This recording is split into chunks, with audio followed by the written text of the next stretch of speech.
What is up, everybody? Welcome to the stream. Glad everyone's here. Sorry for the delay. We had to reinstall the freaking launcher for this mod. I don't understand what happened, but it was it kept like starting and then just not starting. So I had to freaking uninstall it, reinstall it. Hopefully that's not an indicator of how today's gonna go, but I will say this. Today's stream is a little bit of a tech test, okay? So bear with me if we have some issues. We're gonna work through it because I installed a brand new GPU in my computer. Probably, I guess it would have been about a week and a half ago or so now. And so we're gonna try the Convergence mod again because it gave us a lot of performance problems before. I'm interested to see if the performance was because of the rig that I have, or is it because of an optimization problem that, you know, with the mod and whatnot. I'm not sure what it is. We're gonna find out today though. Try and work through the issues if we run into them. Hopefully it runs smooth. Nice and frothy is what we're hoping for. And yeah, we're gonna give it a shot. I hope. There's our first issue. Hold on a second. It's already starting. Hold on one second. This is one I think I can fix pretty easily though. Task manager. I had to deal with this one in the past. Let's see where we at here. This one. Let's set the priority on this to a super high. And boom. Okay, we're still good. That's what we needed right there. Ryan, what's up, dude? Good to have you back. Couldn't watch the Pokemon Sekiro game because I planned to play it, but my thoughts went out to every enemy that managed to kill that. Well, you didn't miss much because honestly, not many enemies killed me. I think in my entire playthrough of the whole game, we had 20 deaths or something like that. It wasn't very many at all. For context, we're up to 195 on the Convergence mod, and we just killed Renala. So, yeah, that's it's not a very hard game, even on the hardest difficulty. Maybe an update? I don't know. The launcher says it's up to date. The launcher says we're good to go, so I don't know what the deal is there. But it's working now. I got it working now. The question is, how well is it going to run? That is what we're about to find out. Unfortunately, I can't stay because my school just started and the 8 hours of sleep I need to get to bed at 10. Anyway, best of luck. Enjoy the mod. Hey, thanks, Liam. Thanks for dropping by and saying hi. Hope you have a good day at school tomorrow. It was me. I sabotaged everything on your call. Even the redacted playthrough. I made all the enemies stronger. Well, first off, even saying redacted with that tone could get you banned because I know what you're talking about. But yeah, I wouldn't put it past you, Ryan. You know, that's why Beast of Reincarnation ran so smooth, is because Ryan wasn't here. That's why. Sounds like a Neo 3 run, not to insult Neo 3 though. No, Neo 3, dude, I'm excited. So tomorrow we're actually jumping into Neo 3. Today we're gonna play the Convergence mod because some of our YouTube members really wanted me to jump back to the Convergence mod to try it out with the new GPU and everything. So we're gonna do that today, obviously, and then tomorrow we start our Neo prep, which is kind of weird because we're gonna prep for Neo now because we won't have time to really prep for Neo next week because on Monday Mortal Shell 2 launches. So because of that, we're gonna be playing Mortal Shell 2 all the way up. Are we back? Are we back? What just happened? The game just crashed. Uh-oh, this Elden Ring mod situation might not be working out too well. Hold up. Let's see what we got here. Let me find out what our issue might be. Hold on a second.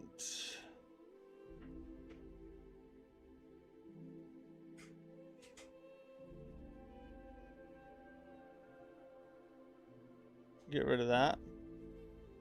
Right there. Better? Let's see if I can get the game to launch.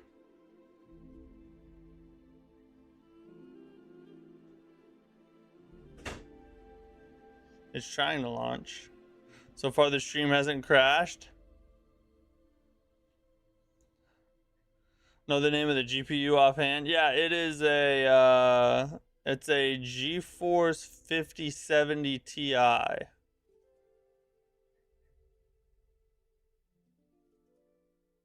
That is the GPU.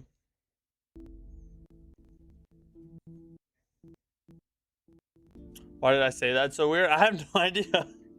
That was an interesting way to ask the question. You could have just said, what kind of GPU is it?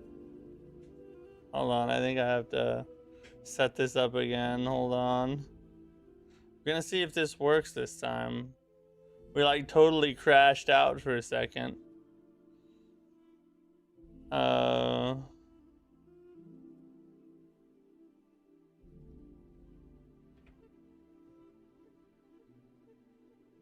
Open up Task Manager one more time.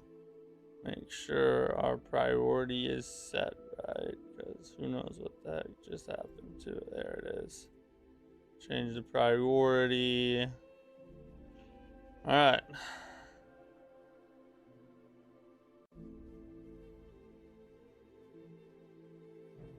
I'm testing things behind the scenes here to see if we're gonna be able to do this. That's not good. The mod just crashed. I do not know why, but the game just literally crashed. Not a good sign, ladies and gents. Not a good sign. Hold on. I'm going to try something. I'm going to start just base game Elden Ring. I want to see if it's the mod or if it's something with my setup. We're going to run just base game Elden Ring. NVIDIA app can help a lot. I do have that. I need to open it probably. We're going to run a test here. And we're going to just run base game Elden Ring. Here, I'll even let you guys watch as we do this. We're gonna see. It might be a mod issue. There might be some kind of bug with the mod. I don't know. We're about to find out though. Let's pick a. Just continue whatever playthrough we had running here. It's already gotten further than it did with the mod. I wonder if there's something going on with the mod here recently.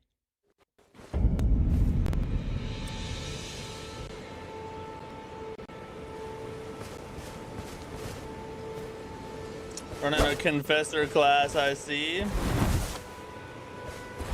Little frame drop there. Oh, it's got a little stutter to it. What are my settings right now?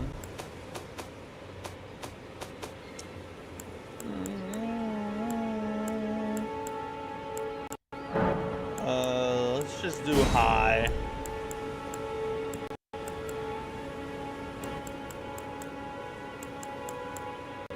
Now let's see if vanilla can do it. Once way back in the day, I bought a new GPU to play Skyrim, only to find the GPU had an edge case problem with playing only Sky.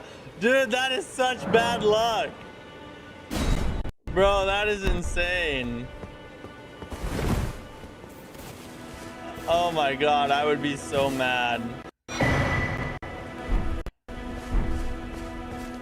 Alright, let's go fight this tree sentinel real fast. Probably gotta optimize for it specifically, and maybe so. Oh, see, there's a little skippage there too. See, oh, see, there's a little drop.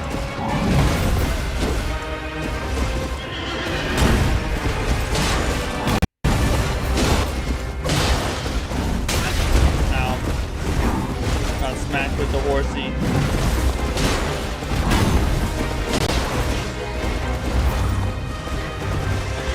mean, it's not too bad, but it's definitely dropping here and there. Oh, see, there it was again. Just a little stutter.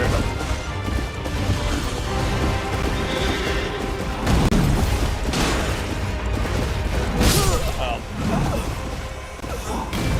Just a little stutter. Let me see. Let me put it on medium. We'll test medium and see if that's a thing, or if it is, and if it isn't, then I don't know. So stupid. How could the edge cutting GPU not play the killer app of the decade? I was returned it immediately. I don't blame you, dude. That is like terrible, awful luck. And a terrible, awful product. You would think that they would like specifically worry about that in particular, you know. Graphics do look awesome. Yeah, the game looks great. It's just a matter of if we can get the performance to catch up. See, there's another little stutter. It's still stuttering a little bit. Hold on. Let me check my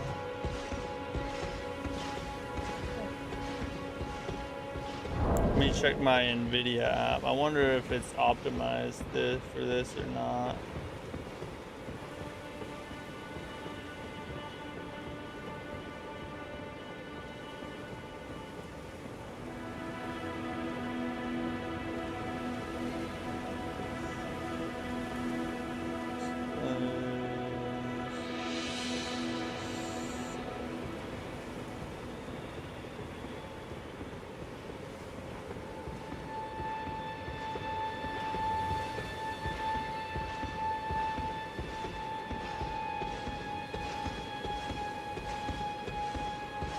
I'm using under 50% of the GPU right now. Let's optimize it for that. Okay. Now we, holy God. Holy Jesus. Okay, now it's skipping even more now that I optimized it. Oh my God.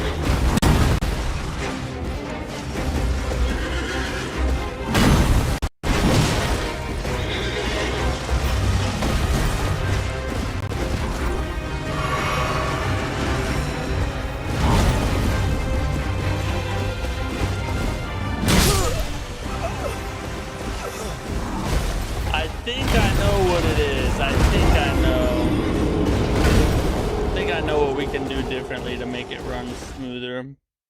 Like I said, part of today is a tech test. Part of today is a tech test. So you guys are live troubleshooting with me for today. I know that it is exactly what you guys want in content, you know. When you're in the stream, if you see the stutter persist, might be the stream setup overtaxed the CPU. Yeah, that's what I'm gonna do. I'm going to try and reduce the load on the PC real fast by utilizing my laptop a little bit. Go Pat, go! Hey bro, good YouTube shorts. Hey, thanks, buddy. I appreciate it. I'm glad you enjoy it. Thanks for your support and watching. Hold on one second, I'll be right back.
Stop blaming your deaths on the rampant lag. Bro, listen. I died on purpose, okay? I'm just testing. I'm trying to just get it done. We could kill him anytime we want. Could you just chill for like a second? Hold up, I'm gonna get rid of that. Let's see what happens there. I think we got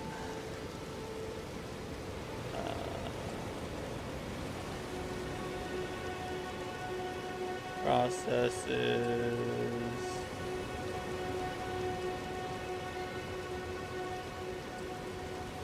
We'll go ahead and close that for now.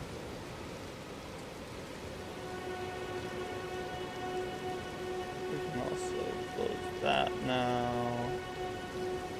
And anything else we want to close to try and give us the best chance of success? Yeah, we'll go into that task right there. Okay. That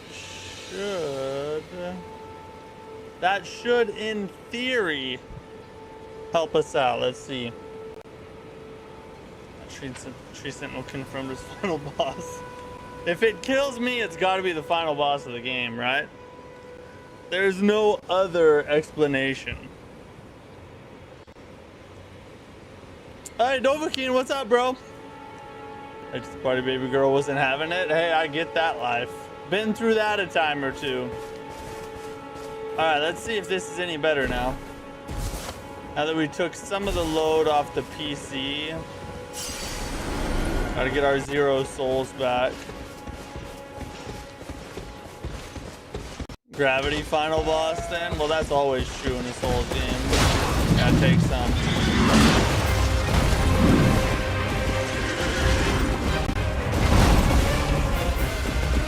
Not too bad.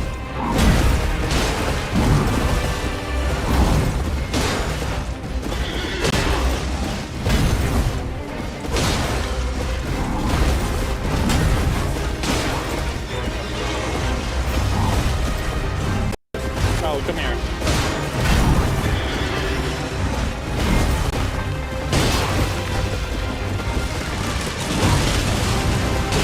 So far, smoother. So far, we're smoother. Hey.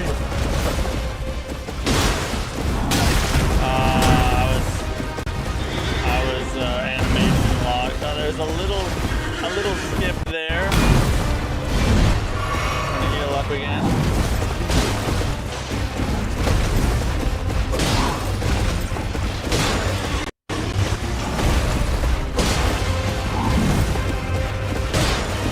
It's still smoother though. It's much better. Reduced lag for sure. The next test is gonna be, can we start the mod without it crashing?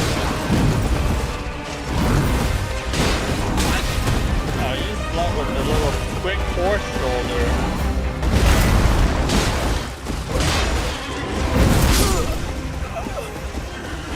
Alright, so that helped. That definitely helped. We definitely helped the problem a little bit. Okay, a little bit better. Now we'll close this out. Once a minute instead of once every 8. So yeah, exactly. But the big question is, can we run the mod? Because it kept crashing a minute ago. So let's try and start it up again. See if maybe it'll work. Oh wait, I already have it open.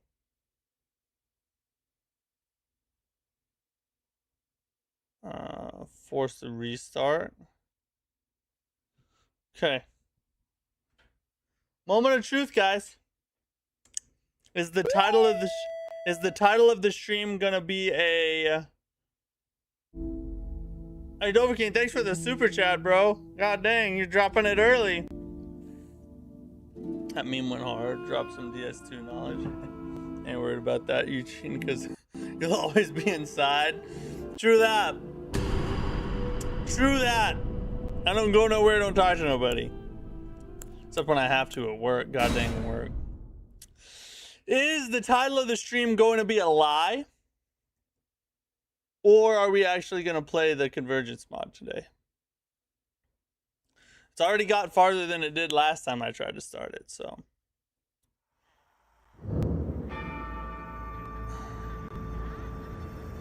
Alright, okay, alright.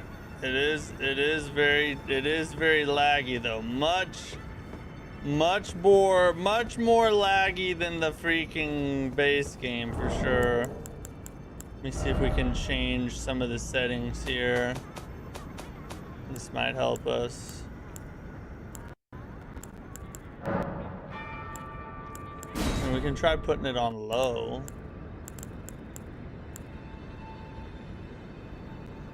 Brunch Princess, what's up? How are you? You played it before? Yeah, I did. We played it quite a bit actually. We're probably about 20-ish hours in the mod right now. We set everything to low. What's that gonna do for us?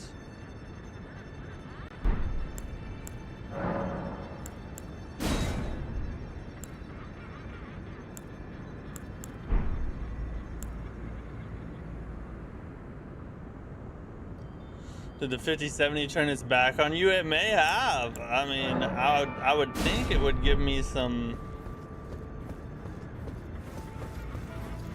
Would have gave me a nice little boost, you know, but.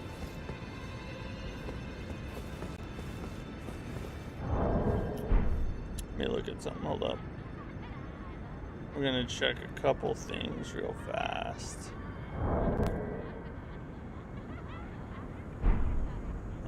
Let's see here. We need this. It says my CPU's at about 53% usage right now. GPU's only at like 27%, so it's doing its job.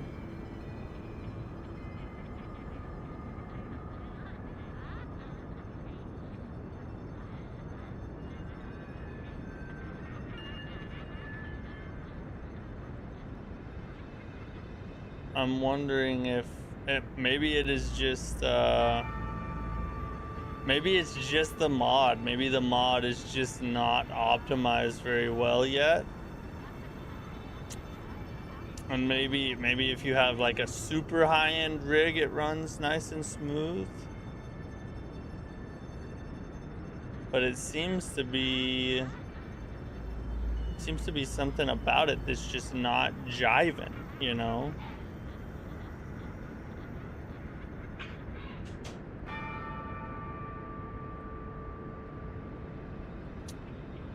Let me check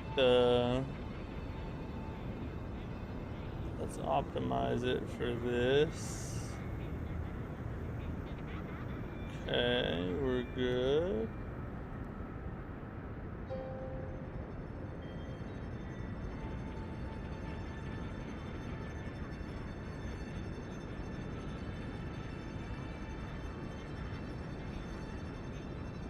The GPU has all its drivers updated and such. It should. Yeah, I updated the driver when I installed it like a week ago. This driver that's running on it right now was released July 28th, so not too long ago. Let's see. There's just like slight frame rate stutters that you can see as you're running around. See, it just gets really choppy here and there. Hold on, let's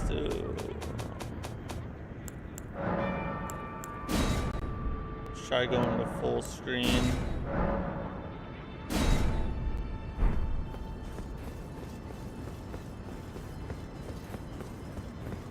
Alright, well, let's just do a quick boss attempt. We'll try it out in the fire, you know, trial by fire.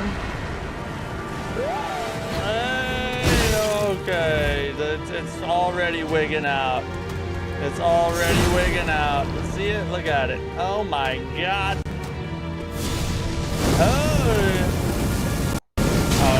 crash on me or something.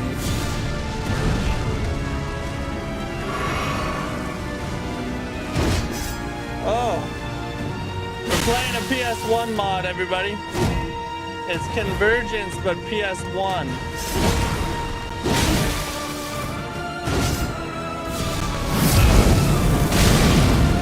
Oh, Jesus.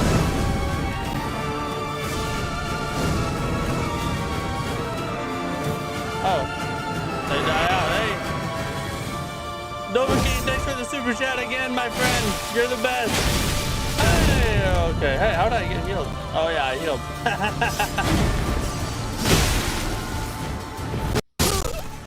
Good God, that was hard to watch. Monster Hunter Wilds Goat Mazios is no joke for Elder Dragon. Is it really? I think the only dragon I fought when I played Wilds was the first one that was available like in the beta test. I forget its name. But it was really freaking hard and it took a long time and we still didn't beat it, I don't think. Alright, let me try one other thing. Hold on, let me do this.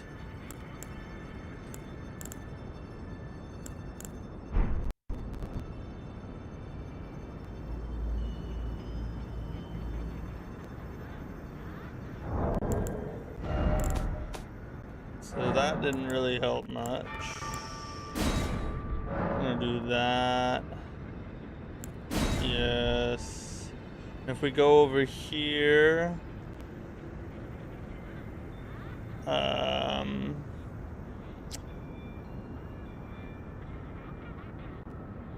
open this up. And we're gonna drop this. We can open that later when we need it. We'll also close that. And that.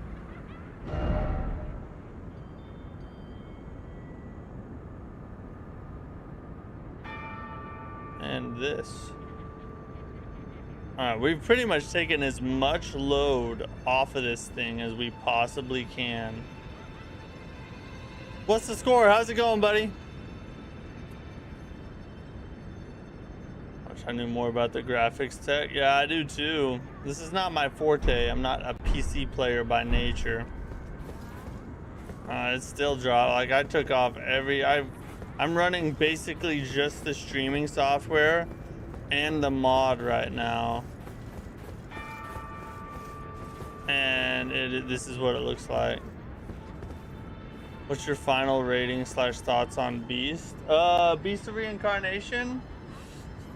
Originally, I thought it was gonna be an A-tier game. And it's close. But I would have to lower my rating down to about a B tier. Just because there were some really stupid boss fights in there. A ton of re-boss fights, like you fight the same boss a lot. Which I think is a mistake. I get, they kind of made it part of the story, but I think they did that just so they wouldn't have to make more bosses. And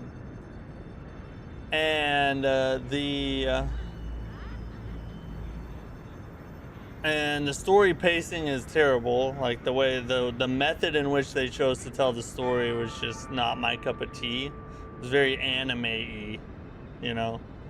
So there were some things about it that I would say are definitely worth criticizing. And some of them are worse than I originally anticipated when I put out my initial review, you know, about 20 hours into the game. So I think I'd lower it from an A to a B tier game, but still much better than people are saying it is. And the combat is insanely fun. The combat definitely carries the game. But there are many other things to like about it as well. Is that the arena for the Milk Nurse in Bloodborne? It looks kind of similar, doesn't it? Let's try one more time with what we just did here. Our Godskin Manny, I pictured the other one, the Godskin Noble. Oh no, this is a brand new boss for the Elden Ring, for the Convergence mod. We just call her the Godskin baddie because she's a gentlemen, but it's Godskin Matriarch, I guess is the official name. Okay, yeah, you can't. This is not gonna work, ladies and gentlemen. This is not gonna work. Maybe I have my answer. I'm running a 5080 and a Ryzen 12 core. Let's see. I mean, you might be able to, but for what I'm running here, you know, a Ryzen 7 and 5070, I guess it's not enough. I mean, if I wasn't running the stream at the same time, it probably would be a lot smoother. But it's just not. It's not gonna work for streaming on what I got set up anyway. Now the base game seemed to run decently well, but there were even a few frame drops there. Let me check. I'm gonna load my other character, my bonk character, conveniently named Smash Ya Mom. And first name Smash, last name Ya Mom. This class is freaking awesome, by the way. Maybe it's just that area of the map.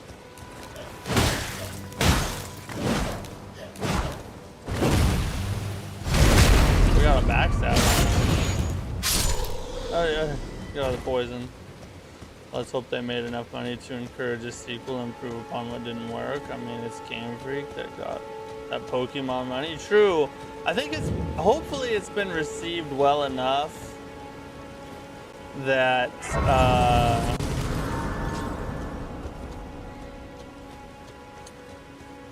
that they'll do something with the IP and continue forward. Or maybe not even the same IP. Maybe they just make another game, you know, similar to it, but just try something different. I would play it. I would definitely play another Game Freak Souls-ish game.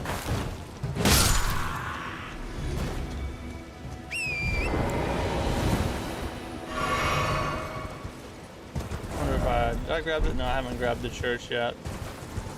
Agreeing with you there, man. Code Vein was somehow less anime cringy than Beast at times. I still great combat. I liked though. Yeah, I love the game. My opinion on whether or not the game is worth playing has not changed. To me, it's definitely worth playing. But my overall rating of the game did drop some as I got to the end of the game versus when I was in like the first half of the game.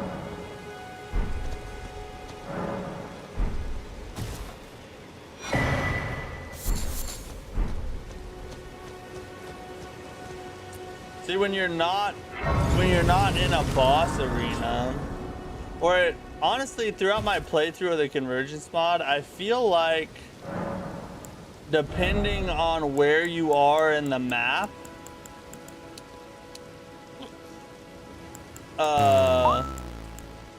Samantha Joe McGee, thanks for following. Appreciate you. Thanks for the sub. Depending on where you are in the map, it is worse. So like sometimes you'll go into like a castle or one of the bigger areas and all of a sudden it gets worse. But then when you're like out in the open world or something, it'll get better, you know what I mean? It's almost like depending on what assets the game has to load in, it will make it perform worse or better. I don't know, it's weird. I don't know if there's any truth to that. Smash Mom, that's very Sigmund Freud of you. No, it's I think my wife picked the name.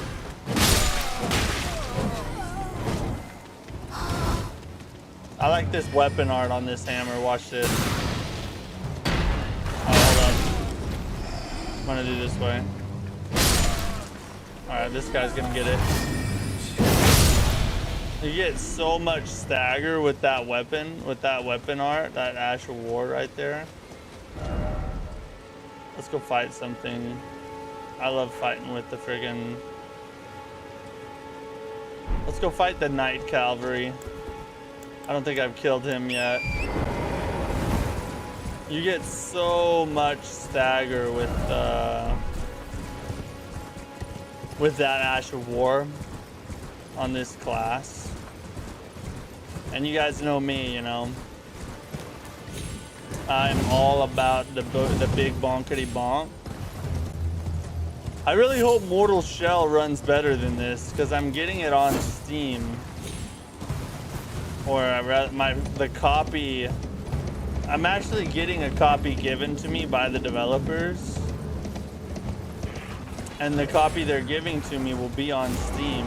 So I'm really hoping, which surely it's going to be better optimized than this. So I'm pretty confident it'll be okay. But we shall see. If it gives us too much trouble, I'll just buy it on PlayStation and we'll move over to PlayStation, you know what I mean?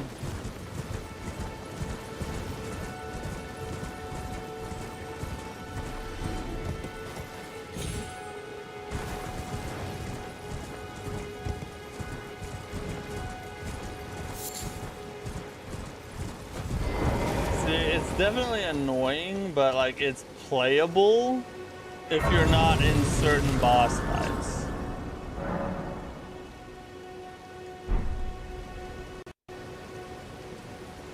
So if we wait here, I'm gonna pass time till nightfall and Mr.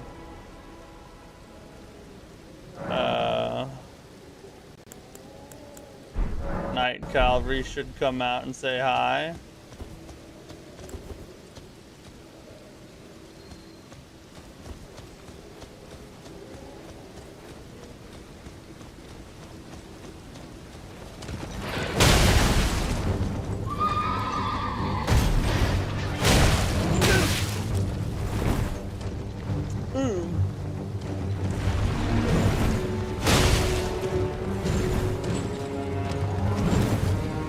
Gets so choppy right there.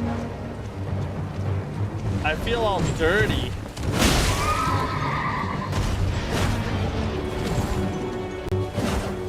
God, my hammer's so short. I've heard that before.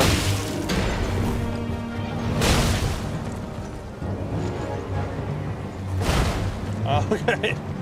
We're like right there, but then like not there, you know. It's better than the other fight, though. It's better than when we fought the Godskin baddie. Oh, the little horse shoulder attack, so annoying.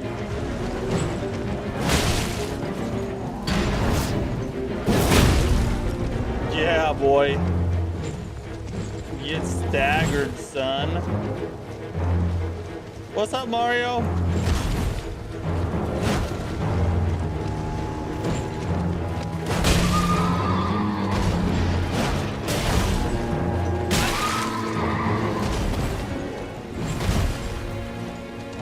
Chill, lady. God dang it. This was a little easier when we had the spells to chuck at him.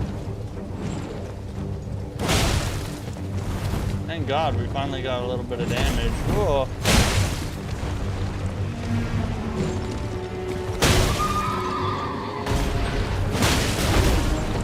Probably should watch out for that shoulder from now on. Oh, whoa, what happened there? That was the quickest turnaround jump. This horse has been training.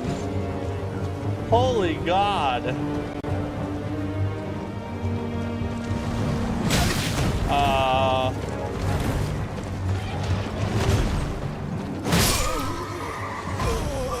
I hate this thing freaking running around. Calling Steam and PlayStation to have them triple the GPU load of more Shell 2 now.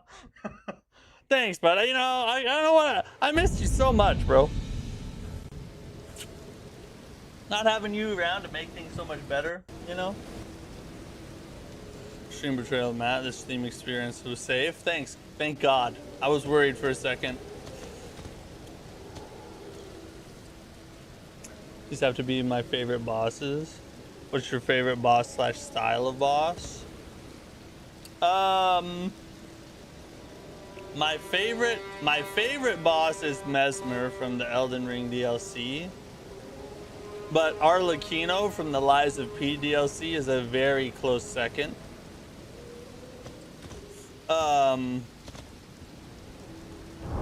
And then we got, and my favorite style of boss, that's a little bit different of a question. My favorite style of boss would probably have to be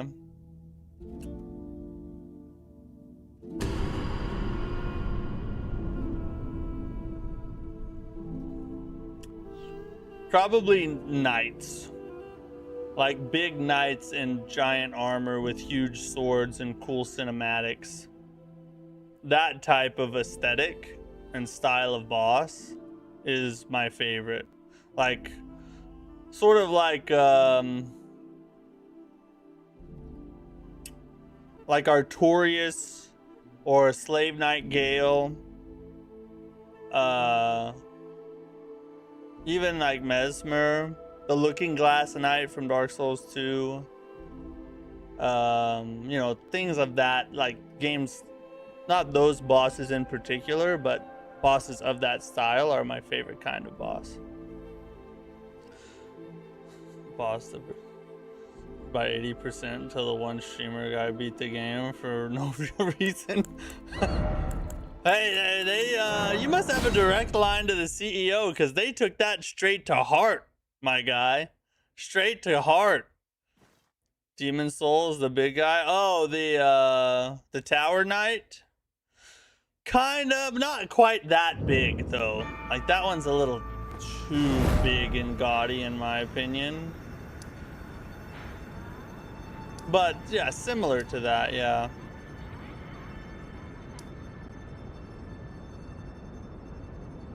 Let's go see what they did to this little area up here. See if the game performs any better that way.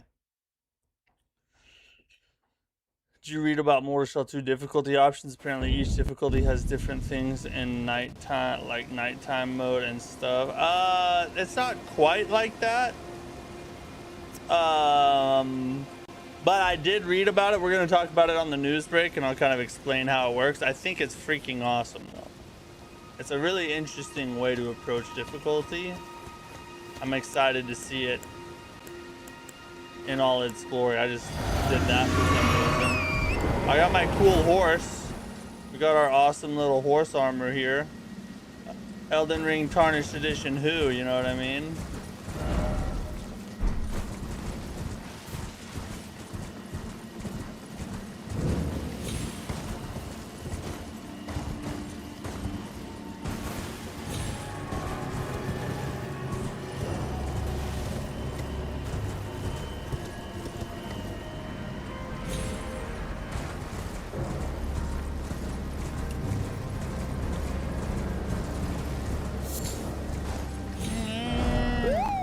Up here.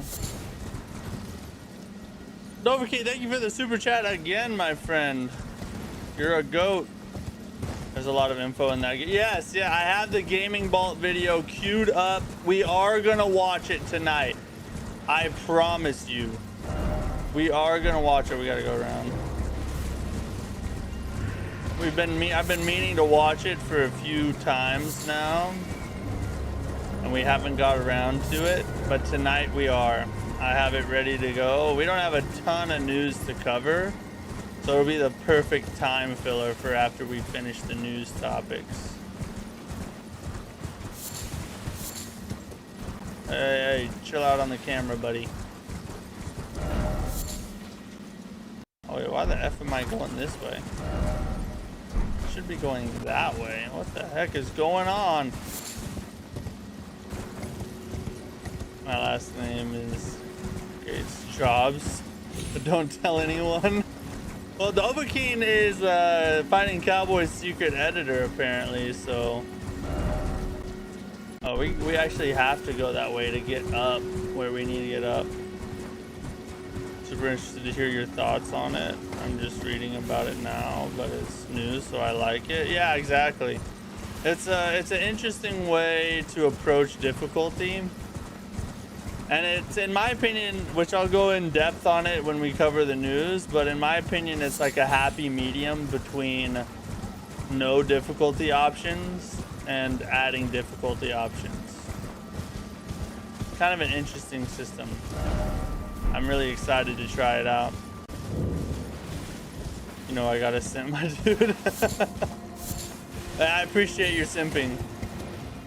No judgment for simping here.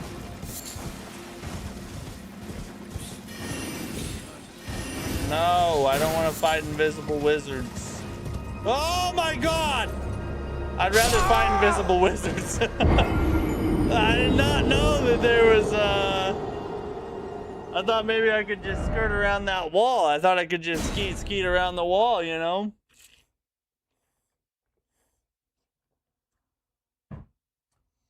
Turns out they coded that wall to be unskeetable. Donnie, what's up, dude? How are you? Oh, no, it's this way. Alright, we gotta like jump.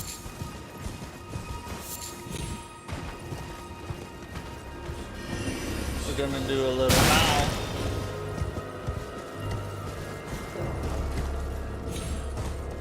Do a little trick jump there. Oh, a little giant friend chilling at the table. We'll grab this.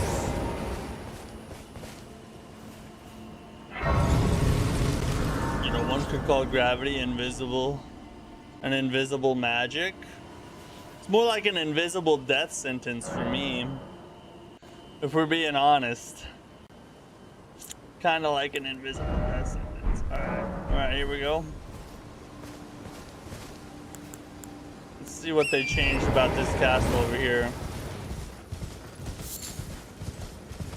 Add to the soundbite for when Matt adds custom soundbites for us. I don't even know if YouTube can do that. I'll have to look into that. Because if I can do that, I would totally do that. If Twitch wasn't such a ban freak, I would stream on Twitch and YouTube, but they love to ban people over there. I guess I could just stream on Twitch till I get banned. Just like go for, have a good run, you know, whatever, however long we last, we just enjoy every minute. Did you run away from the Godskin baddie? I did. We left. We're out of there. What's up, Wesley? Glad you're here, buddy.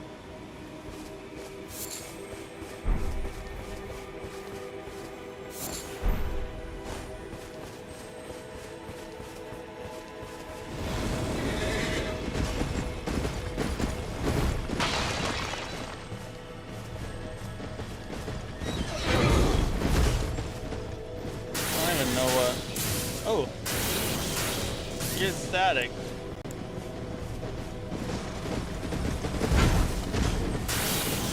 You're about to get electro charged. I don't think you've ever. Yeah, you probably haven't. This guy doesn't know. See, he doesn't realize who he's. He doesn't realize he's messing with literal Thor of Elden Ring. I am the electro god of this game.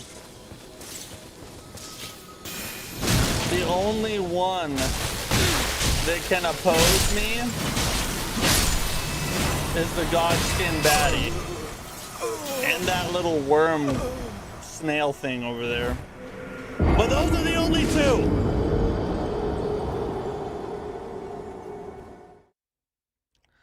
Twitch's pronouns are triggered and banned.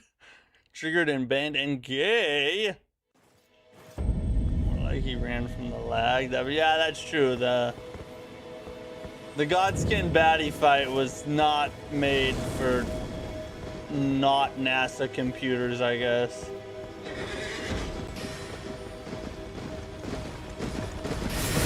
Not today. About to gonna get electro charge. Whoa, look at the stun lock. No, you lucky.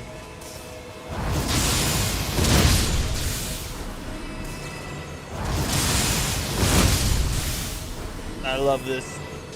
This Asher War is not necessarily the strongest or anything like that, but it is one of the coolest though. I freaking love this one.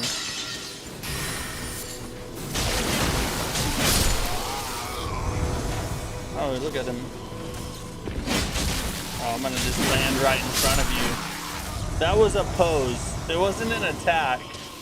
I was posing like Thor he does, you know, like when he jumps down from really high and he lands and he's like got one arm up and like the hammer on the ground.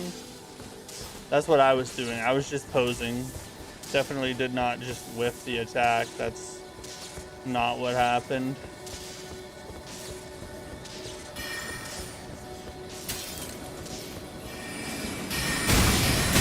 Holy crikey. Ah.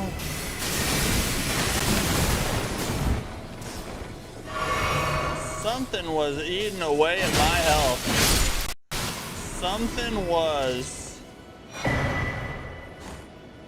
Ooh, cuckoo. We got the cuck armor, guys. Look at us go. Can't wait to stand in the corner and watch with that armor on.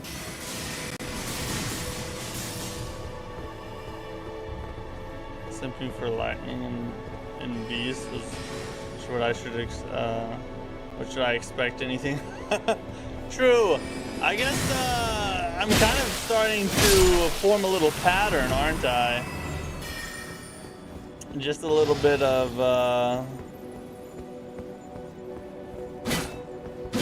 lightning simpage, you know. Does these guys explode now or something? Like, what has been hurting me? Can't run away forever. You still owe child support. True, but until the government makes me pay, I'm gonna be out exploring this world, you know. Make babies with somebody else while I'm at it.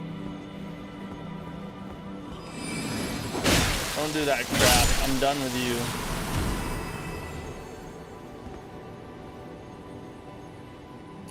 Found Lord Godfrey's armor.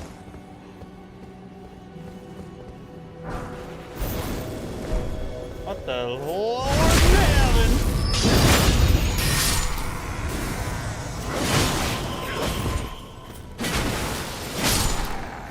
Loser.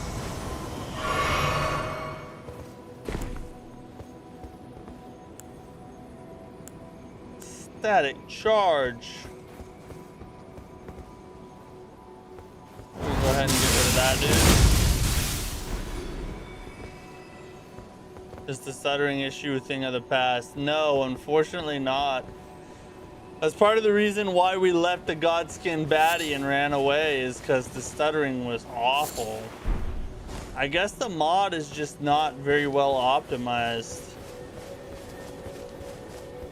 Because I checked my performance and it's really not like weighing down my PC very much. So it's not like my hardware is working overtime or anything. Must be something else causing it.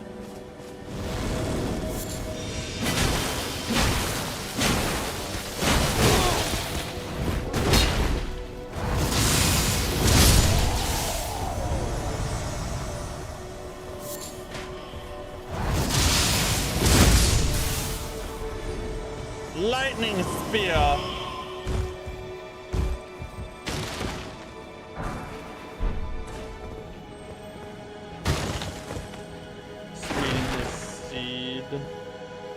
The Genghis Khan of Soulsborne. True that. No, I prefer to think of myself as the Elon Musk of Soulsborns, you know? That's how I like to view myself. What's going on over here? Why is this happening? I don't get it. What is that all about? Have you tried looking for a specific patch on Nexus? And is it one mod or a collection of mods? This is one mod. So this is just, right now I'm just running the Convergence mod, nothing else. And I have not tried looking for a specific patch, because I just assumed that if there was a patch for the mod, it would it would already be on there, you know, or it'd be available as an update.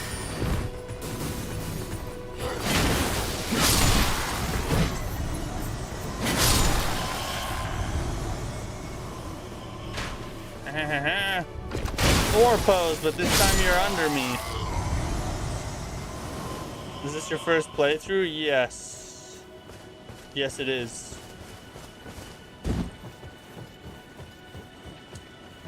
Not my first playthrough of Elden Ring, but my first playthrough of the mod for Elden Ring.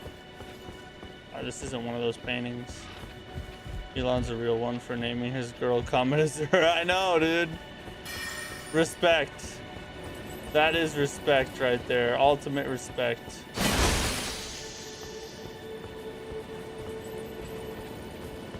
Whether you think you should have less money or not, you can't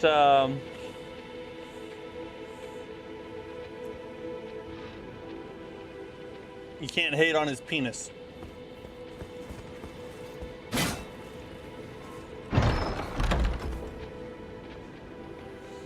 This Vault of Grand Sax had the same location like the base game? No. In this game, each starting class you pick has its own set of weapons and spells that are set throughout the world. And this weapon is part of this class's set of weapons. So it's put in a different specific spot, and then you find notes in the game that lead you to where all your gear is for your class. Now you can still use whatever gear you want to in the entire game. It's just each class has its like specific things built for the build. Oh yeah. Whatever the F this is, these are like some Swedish candies, but it's like a little taffy ball, but it's not taffy. It's freaking good, whatever it is. I don't know what that it is, but it's good.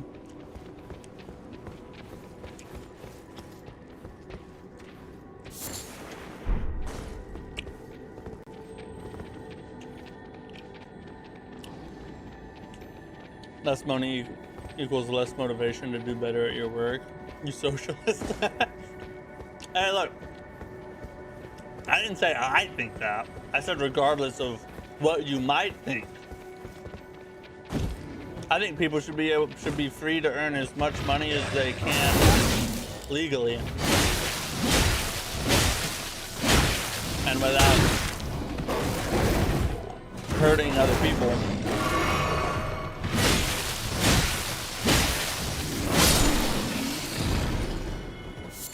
And Elon Musk, to my knowledge, has done pretty much mostly good. Provided a lot of careers. Made a lot of really cool things.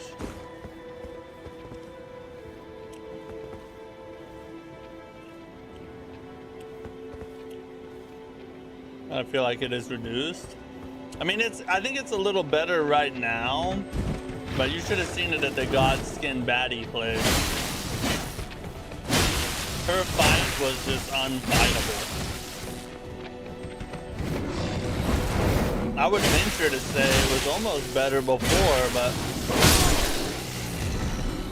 I don't know that that's true. It's probably about the same.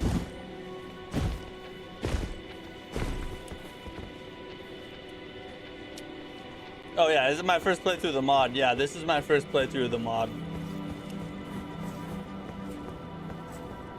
Didn't mean any disrespect. No, I didn't take it as disrespectful. I was just trying to clarify. I didn't know which one you meant, so I didn't want to like mislead you or something. Trust me, you're not gonna hurt my feelings. I am aware that I am the best Elden Ring player alive. Oh man.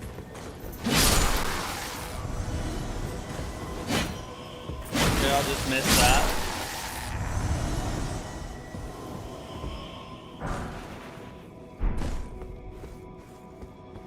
I agree, if you earn a little, you don't really work as hard, even if you're passionate about what you're doing.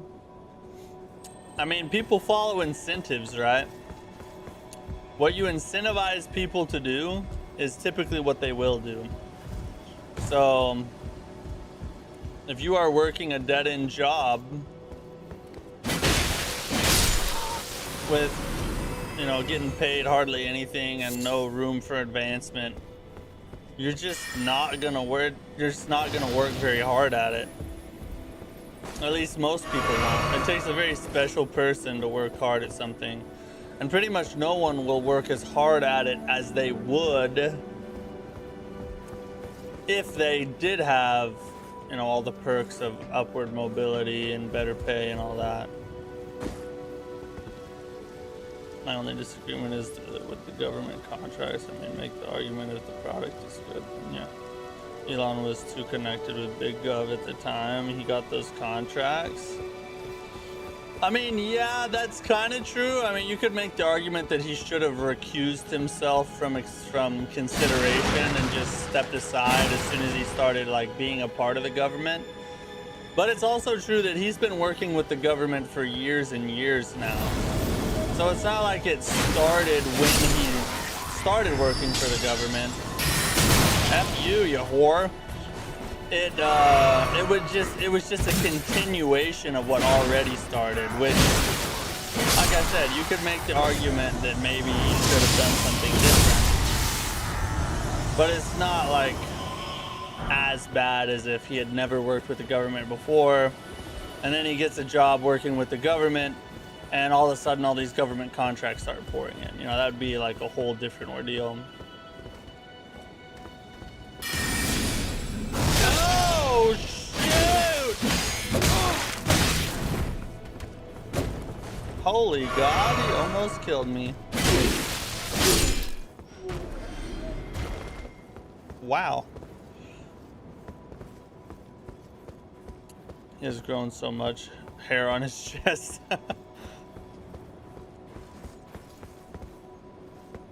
Arguably the worst Elden Ring player alive.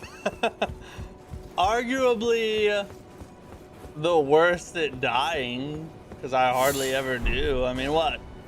We've been playing for like 30 minutes. I haven't even died yet. Like a legitimate death, not a test death, you know what I mean? Mitzview, what's up, dude? Yeah, long time no see. I hope you've been good.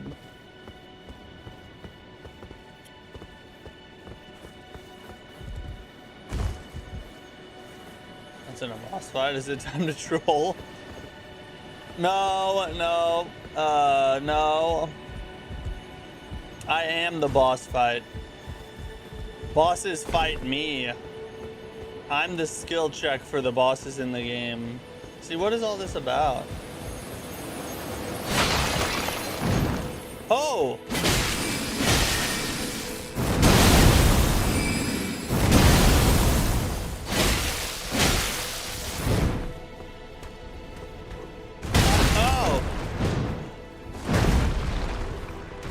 Trying to get some space over here. Ow! Suck my wiener spear! Die, you slut. And maybe I was not supposed to do that to... Oh! Maybe I was supposed to do that to all those swirling little dervishes.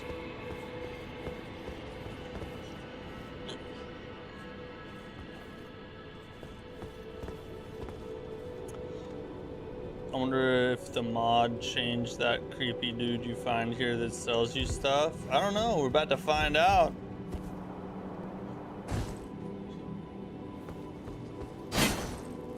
Oh, what's down here?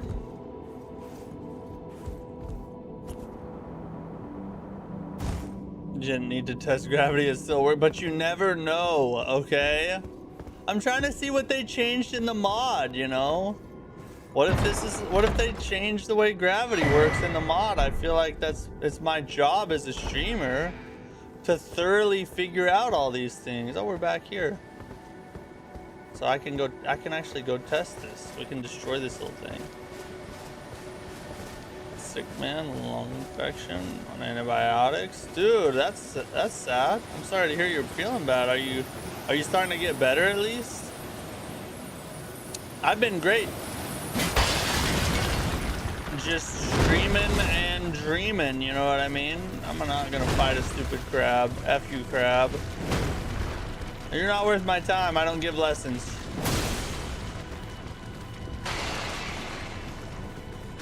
Moonlight Katana build is so fun paired with those hammer spell attacks.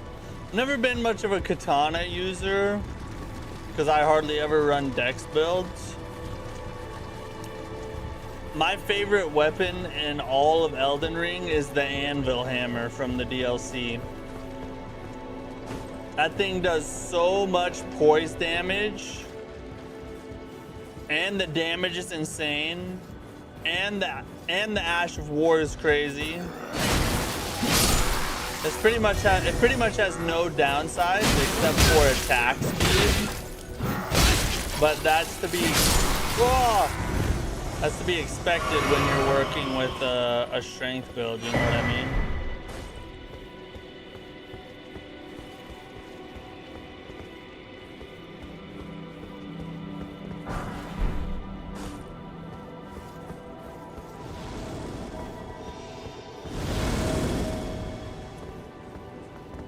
This party. Getting better day by day. Good to hear. Good. I'm glad to hear you're getting better, Mitsu.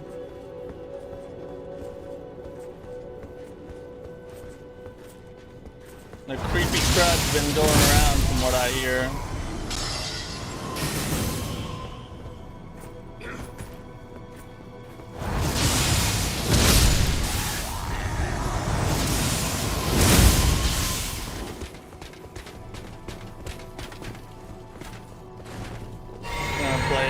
Safer here.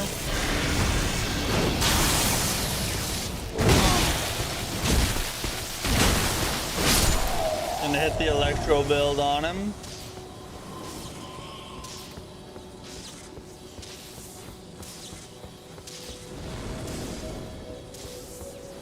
Who just became real? Who just got life?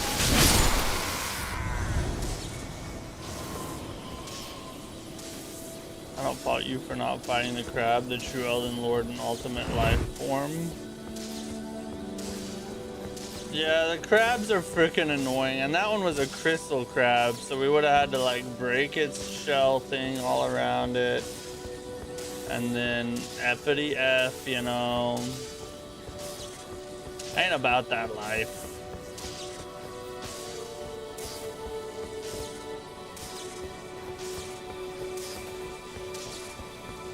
I love the Blood Queen's arm. That chicken leg is powerful. Never really used that one much, honestly.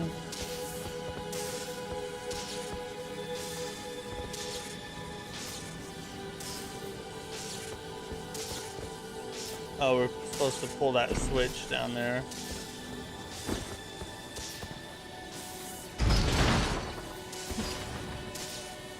I remember when Elden Ring first dropped, there was an exploit where you could use and fire deadly scent to proc bleed like crazy. Really? I never heard about that exploit. I was too busy. When Elden Ring first dropped, I was running a magic build. That's how long ago and immature I was.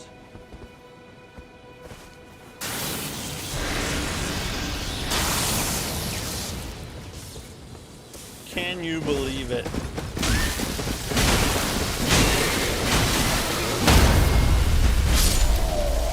What a loser. What a freaking loser. I just want a grace. Good God, we've been running through this whole castle. We haven't got a single grace. There we go. Speak of the Gracie.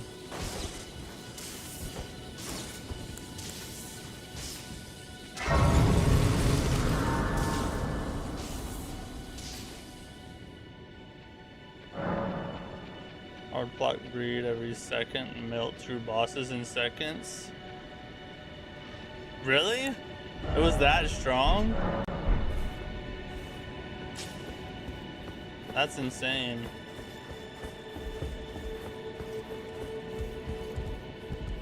Yeah, I was too busy pew-pewing with spells, you know? Not doing all that effective stuff.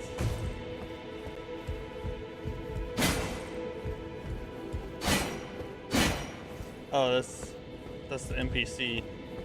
I'm glad you can't hit him this time. I must have changed some NPCs you can't hit, I guess. Oh, you Saw the trailer of the game Onimusha. It looks fire. Did you heard of that game? Yeah, we played the demo on stream. It's a lot of fun. It's a little on the easy side.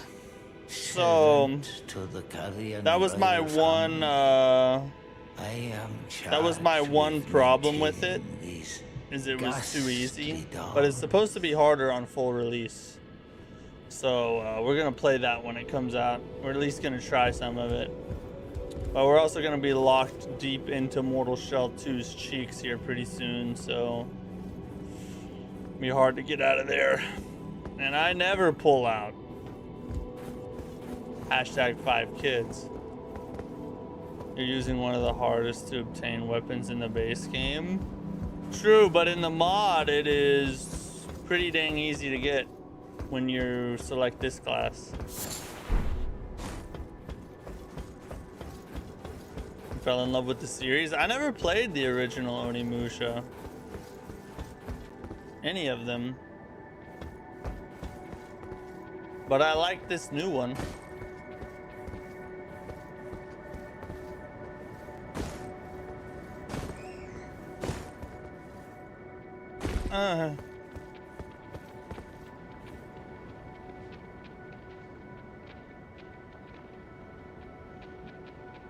Mortal Shell. Never pull out game. yeah, that's I'm pretty sure I started that gang. Me and my homies. Wait, that sounds... Maybe I shouldn't say it like that. Never pull out soundboard gold. Holy God! Oh, wow. That is a lot of damage for a simple spell, dog.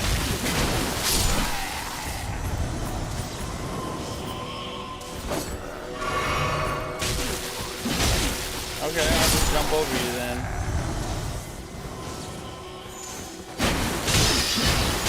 Stop it! People throwing the stupid magic balls. I hate these guys.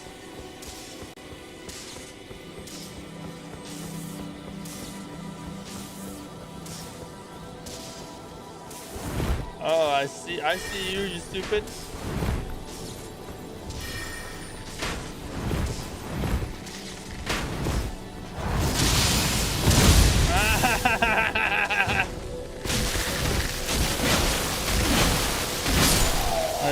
I don't even have to see you. I can kill you with a leaf in my face. That's how easy it is for me.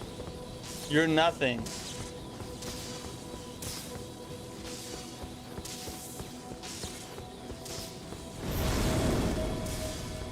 Oh, I see.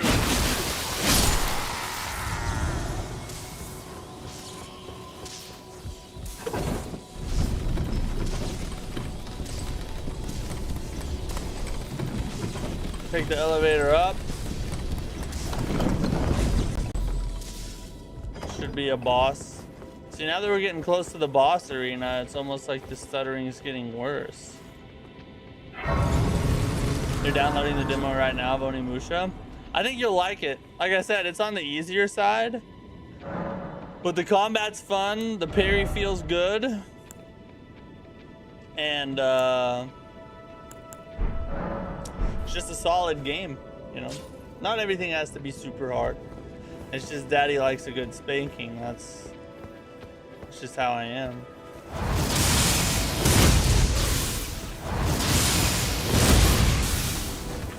absolutely. Yeah, you're welcome, buddy.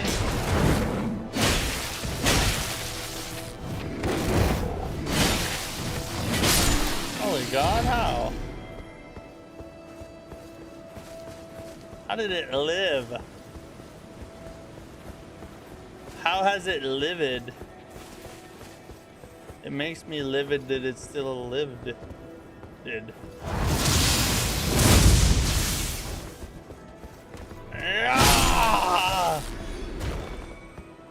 Oh, they want us to fight 2 of these hordes? Well, guess what?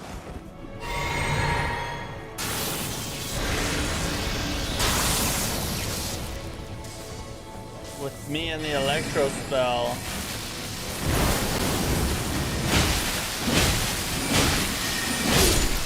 It's basically 2-on-1.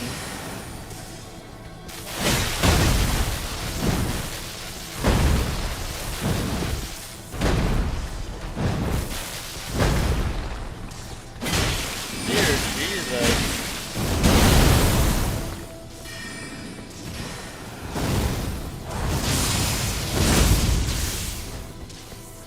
Drive-by kill.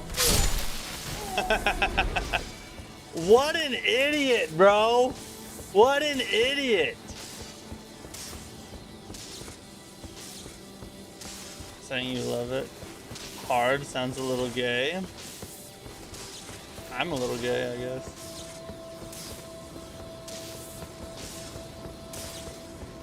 I identify as slightly gay.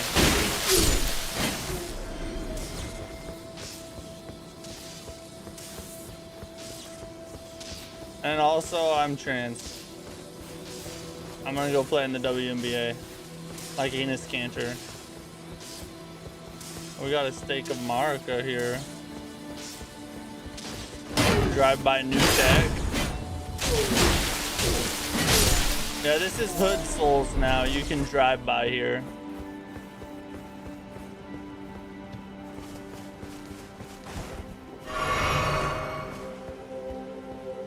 It's hilarious what Enos did. It is, bro. I think it's so freaking funny. I just hope they let him play. I want to see him play in the WNBA. That'd be the one time I'd watch the WNBA. Oh, you! Wow! Wow! Little whore!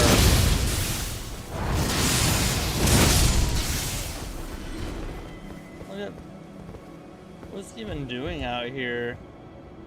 Just taking in the view of what? It's foggy as F and there's a giant wall in your way. Stupid tard. Should I make myself a frozen burrito? The fact that you have to ask if you should tells me what kind of a weak man you are. A real man just knows you always make yourself a frozen burrito. Come on, dude. Don't bring that Sigma energy on my stream.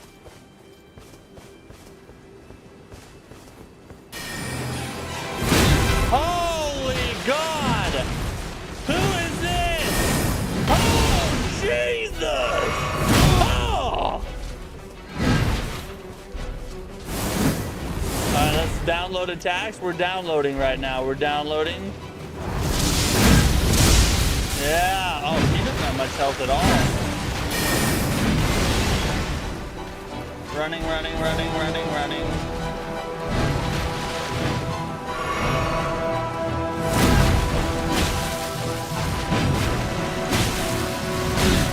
Are you idiot?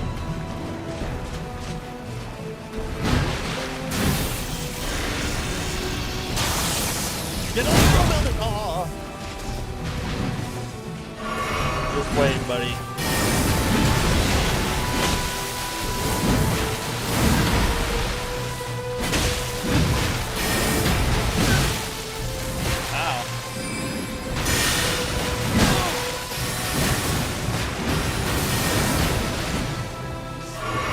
Dear God.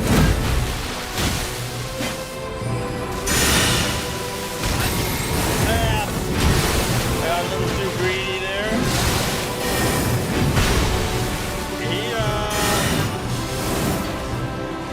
any of them want to hit us? No, just a couple of them will hit us. Woo!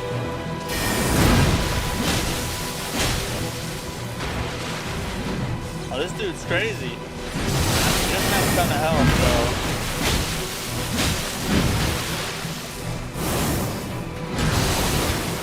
Oh, I just rolled just in case. I'm so glad I did.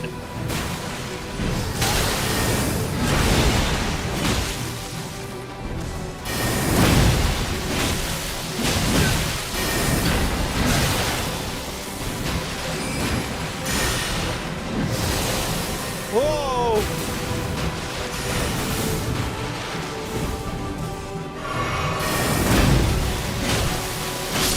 Die, you whore! Die! First try, baby. First try. He was cool, though. I probably should have gave him a little bit more health. I feel like for this area of the game, he probably should have been just a little bit harder than that. But his moveset was cool. I don't quite have enough to level up.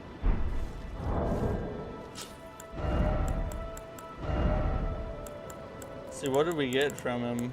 We got his little spear pike thingy, right? Oh, it's a halberd. It's a sword spear. C strength, C dex, A intelligence. I just want to see what it looks like.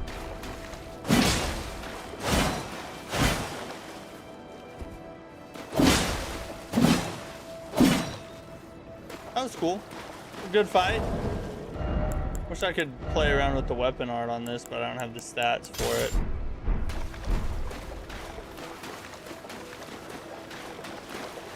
It's the boyfriend of the Godskin baddie. He found you were messing with his woman. Yeah, well now he's dead. I pulled a King David on him. And now I'm gonna take his woman as my own. Were you the one who talked a California college giving grants to platinum Elden Ring players? I did talk about that, yeah. I did cover that in my news shorts that I make. Cool sword. It's kind of like a halberd sword thingy, but bro, just give it to me. An F, dude. Hold on, before we head off in that direction.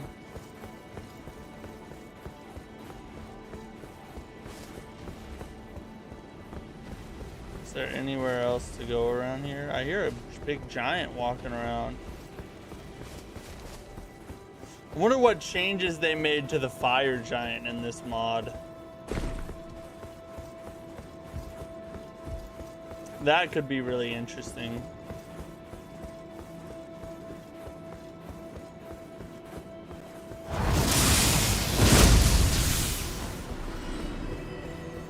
Kill one so I don't get ganked. And also Millennia.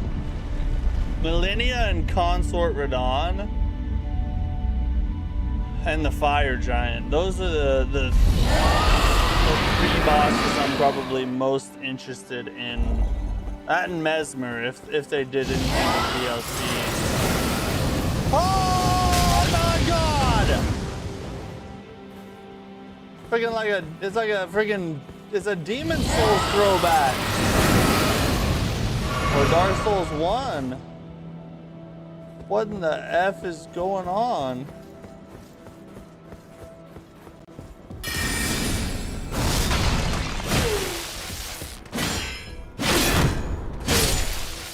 I tried to friggin' backstab him, but I messed it up. Sword of the Cosmos. Did you finish Beast of Reincarnation? Did you like the ending? I did finish Beast of Reincarnation. On Friday, we did a over 5 hour long stream just to get it done, but we did beat the game.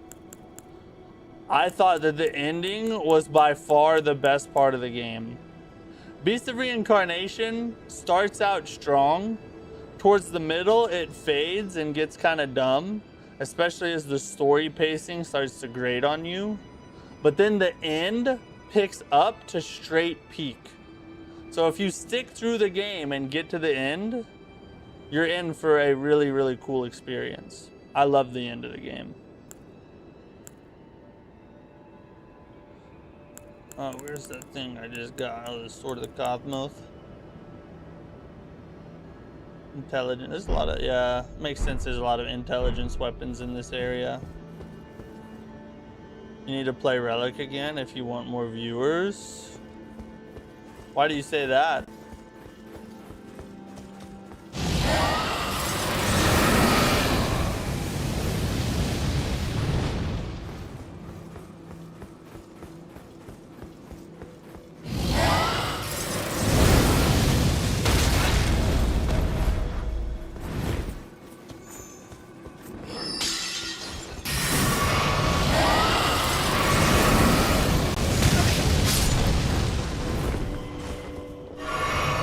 Run through, run through, run through.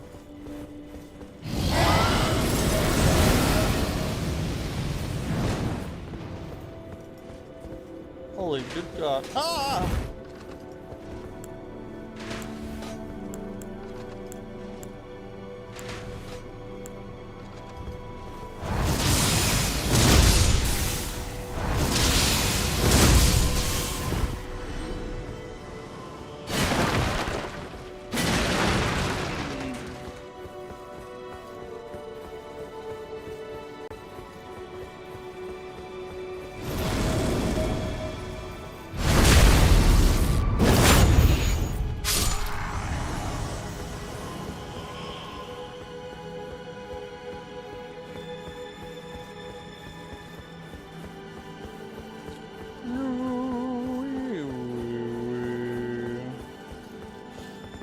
You had 70 viewers on YouTube when you played the Relic. You got 100 viewers per stream when you played it. It was crazy exposure. Well, here's the truth about spikes in viewership like that. Because I've been through this before. There was a stream when I was doing the Dark Souls Massacre run where I had over 250 viewers on the stream. But the thing about that is that just because you have a high amount of viewers doesn't mean that isn't necessarily a positive thing for your channel. It can be, but it doesn't automatically mean that. Because usually what's happening is there's something about that stream that is interesting to people who have never seen you before. So like in the Relic's case, it was a new game. People were wondering if it's good or not. Same thing with Beast of Reincarnation. So you have this influx of viewers who dive into your stream and start watching because of something that has hooked their attention. A brand new game, a interesting challenger doing something like that. And that gets you in front of a lot of eyes. But most of those people will never see you again. They will probably not watch you long term. Just because they're not there to watch you. They're there to watch the game. And once you move on from that game, or once they've seen enough of that game for them to be satisfied, they move on. Because they were never there to watch you play the game in the first place. They're not there for you. They're there for whatever game you're playing. Now, some of them will stick around. Some people watch you playing the game and they're like, hey, I came for the game, but I kind of like this guy. So it's a good thing that that happens, but that doesn't mean that you should stick with that game and just try and get, that every time you play that game, you're going to get that many viewers. Because once those people have seen enough of that game, they're going to move on anyway, right? So I've learned over the time of streaming, over the time that I've been streaming, not to pay too much attention to crazy high viewer spikes and focus on producing the content that the people who watch me on a regular basis enjoy. That's what I try to do. Because you guys are the ones that stick with me no matter what game I'm playing, no matter when I'm doing it. You guys are here watching me. it would be kind of a slap in your face if I was like, hey, I know you spend a ton of time chilling with me and supporting me and super chatting me and chatting in the chat, but all these new people over here, they're new. So I'm gonna just play what appeases them and y'all can just suck it. You know, like you see the weirdness there? So I try to just focus on what my regulars like, and I trust that eventually I'll find more people that also like that, and eventually this small crowd of 10 to 12, 15 regular people will hopefully turn into a regular crowd of 100 or more people as time goes on, you know.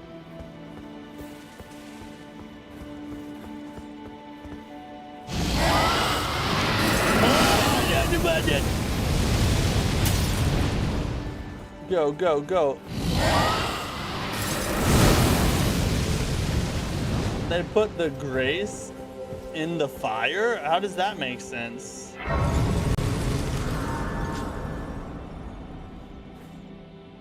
Not even Beast of Reincarnation gave you those numbers? Beast, I think I had a peak of 166 or something when I was on one of the days. Those views are just curious viewers. They know that the relic has got what they... Yeah, exactly. That's how it is. Is Beast of Reincarnation a Souls-like also? It's Souls-ish. It's Sekiro-like in its combat. And enemies do respawn when you rest. But that's really the only Souls-y thing about it.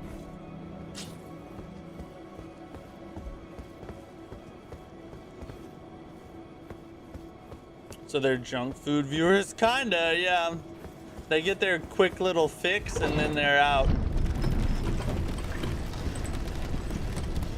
Are you gonna play Mortal Shell 2 when it comes out? I'm excited to see the finished product. Yes, we're playing it on Monday. Monday's stream will be Mortal Shell 2, ladies and gentlemen. And I am also excited. So for this week, so today obviously we're playing Elden Ring. Tomorrow we're gonna start Neo prep, and we're gonna start playing through Neo. We're gonna run around in Neo 3 for a while, and New Game Plus, and we're gonna chill in Neo 3 for the rest of the week because they've already dropped some new content ahead of the DLC, like the 100 Eye Demon Scrolls are in the game now. The new weapons, the shield and spear, are in the game now. So we're gonna check out the new content and run around, do some Neo 3 and New Game Plus. And then Monday we'll do Mortal Shell, and we'll play Mortal Shell until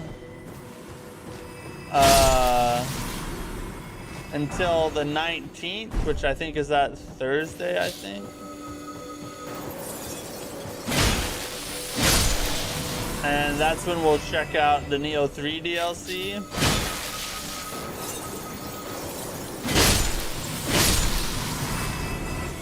And then after we check out that DLC, we'll jump back to Mortal Shell 2 and finish our playthrough of that. I counted 270 at one point, really? It must have been a spike I didn't see then. The highest I ever saw was 166, but it could have been higher than that.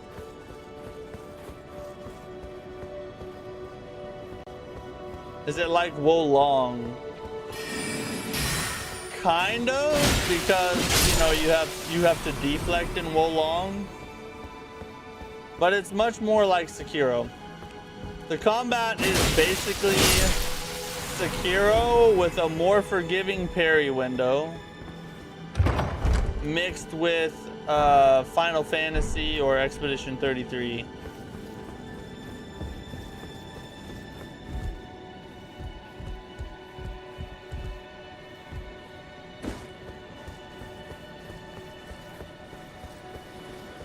Which, speaking of Wolong, we have some Wolong 2 news to talk about tonight. In the news break, we have some confirmed details about the game. So we'll be covering that on the news break tonight as well. Let's see what kind of thing this is. Oh.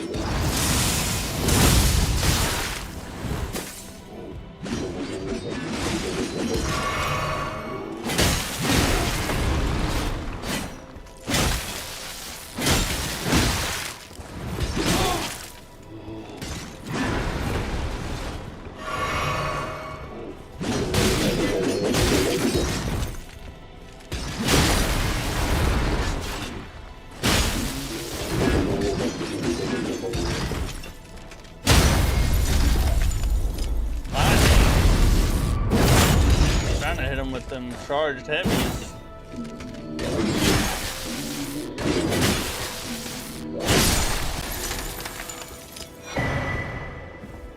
Alright, okay, alright. That was crazy. Your chat was moving a bit fast. Yeah, just a little bit. It was. It's nice when those things happen. High viewership is always nice. But like I said,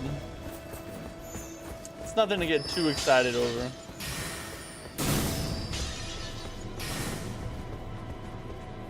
I loved Wolong so much. So much fun. Yeah, Wolong is a highly underrated Team Ninja game. Everybody focuses on Neo, which is well deserved. Neo's a GOAT. But Wolong does not get shown enough love.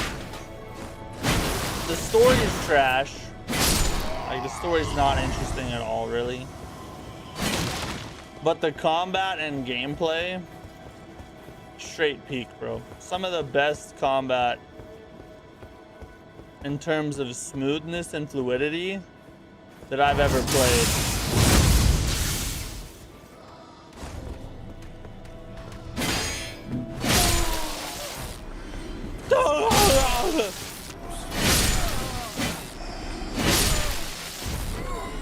They're ruining Wolong 2 by making it open world? I don't think so. I mean, they did the same thing with Neo 3, and Neo 3 is the best Neo they've made yet.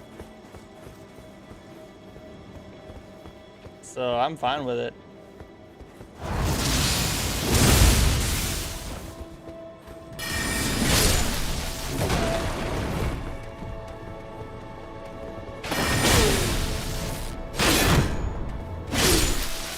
Use the heavies.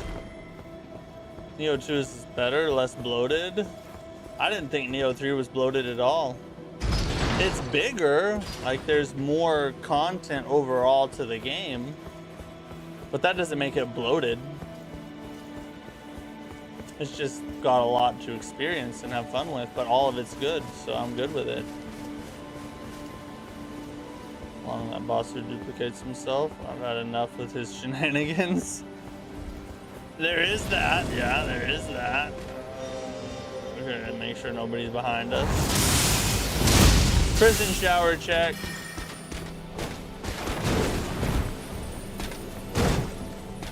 We gotta not get in there. Get the back tap. Charge. What an idiot. Hot take, Neo 3 is better than 2. To me, that's just a take. That's just a Tuesday to me, brother.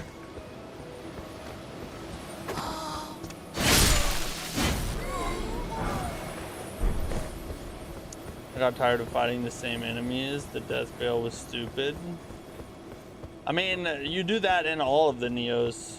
Enemy variety and boss and asset reuse have been a problem with Neo ever since Neo 1. Honestly, it's a Team Ninja thing. It's not even just a Neo thing, it's just a Team Ninja thing. It's a problem in Wolong, it's a problem in the Neo series. It's just something they do. I don't really know why either. But you can't really hold it against Neo 3 while saying Neo 2 is peak, because Neo 2 is just as bad.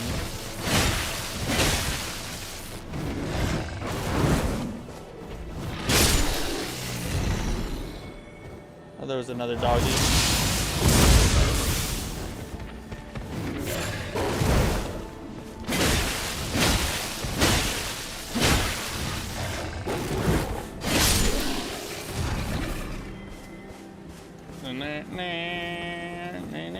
Another grace.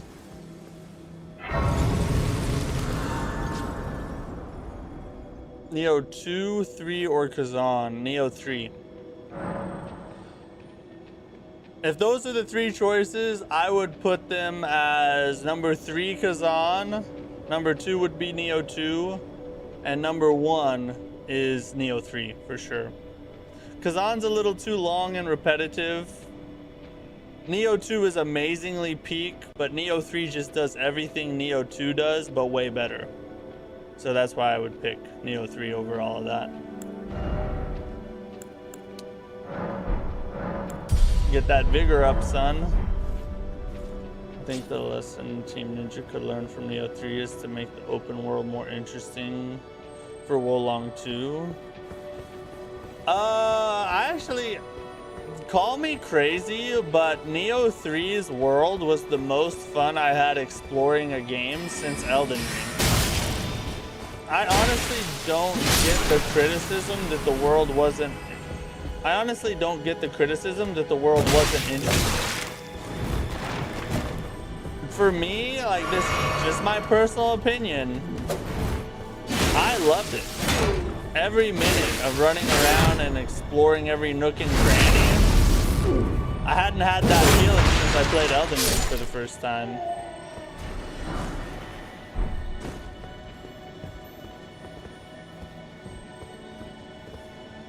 They need to release a new game every year. You think they need to, or that's why they do the asset reuse?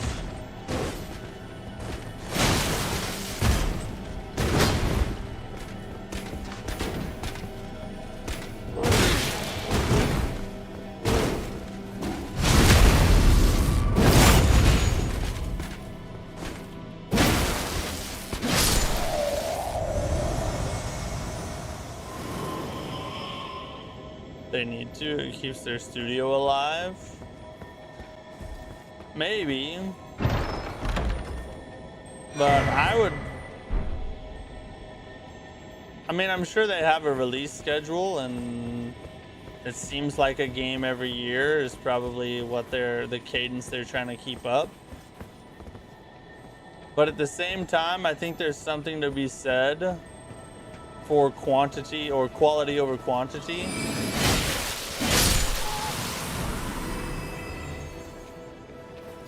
When you try and produce too many games too often, you run the risk of just starting a slop line, basically.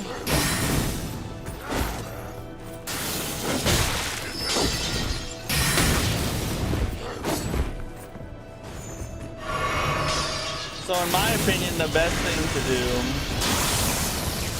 unless you just have a very large team, which Team Ninja is pretty large, unless you just have a very large team, shoot for like a game every 3 years, 2 to 3 years, and really polish the game so that it actually gains a big enough player base to make you a return on your investment and create devoted fans that will buy your next game. Yes, Team Ninja does Ninja Gaiden as well.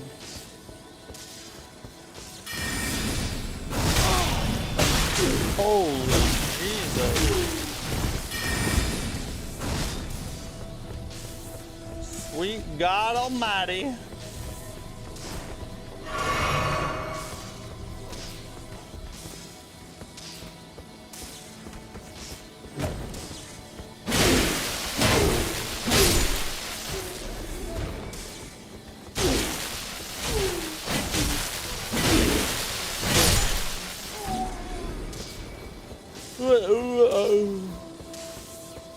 There's another one of these somewhere.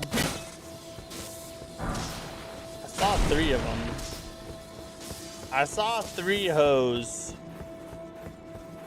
Where'd the 3rd hoe at?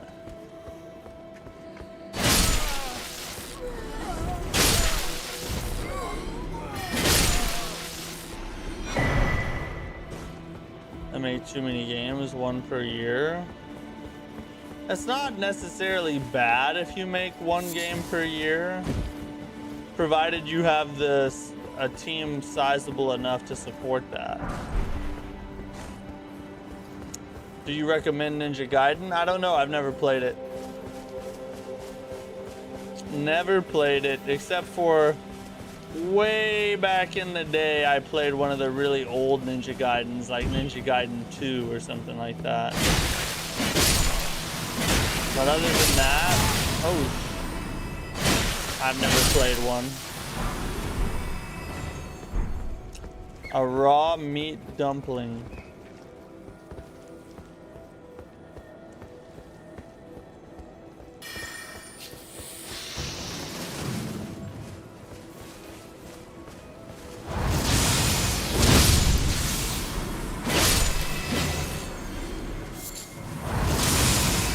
Welcome.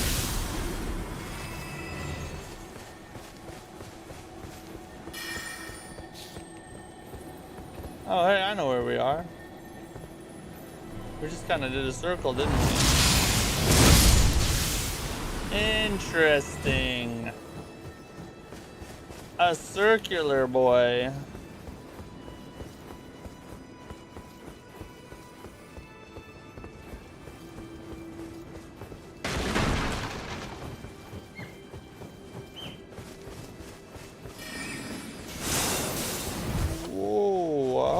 An invader.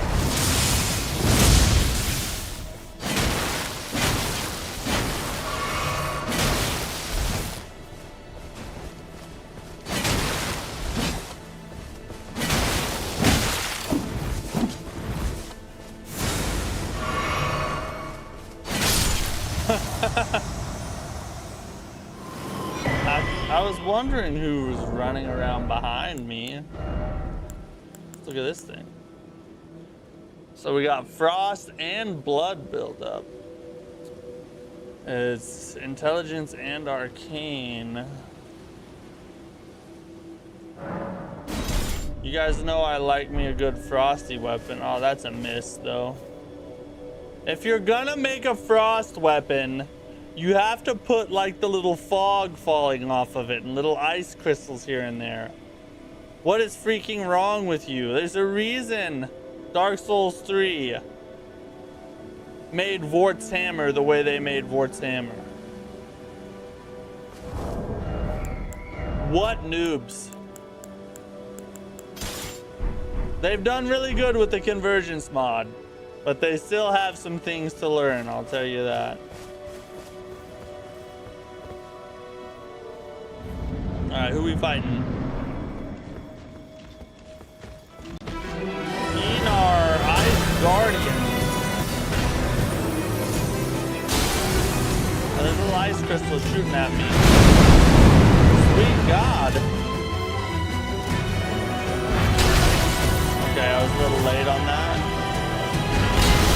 I was a little late on that again. Or early, I should say. Okay, he has a lot of health. Alright, that has a lot of range. We're downloading attacks right now. Alright, that one's not fully downloaded yet, but pretty close.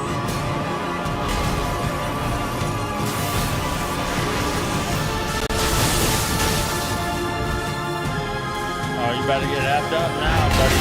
Oh, okay, I'll do that in a little. I'll hurt you in a little bit.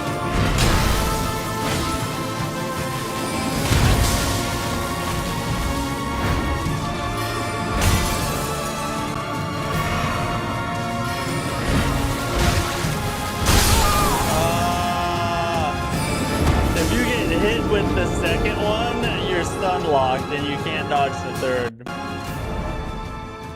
Interesting choice. Interesting choice. All right. Well,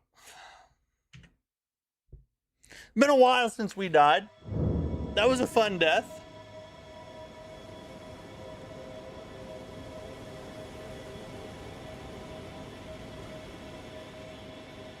Interesting boss.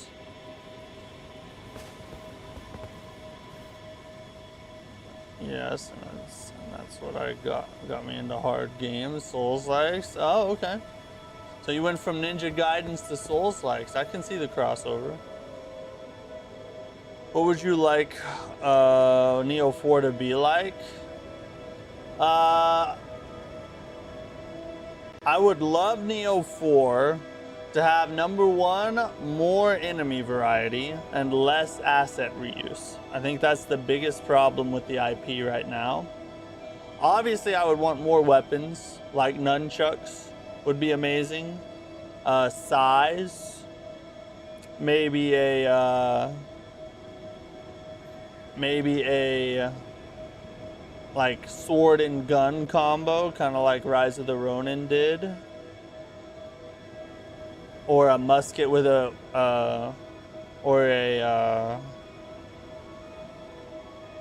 what, I forget what they call them, the friggin' things with the go on the end of a musket.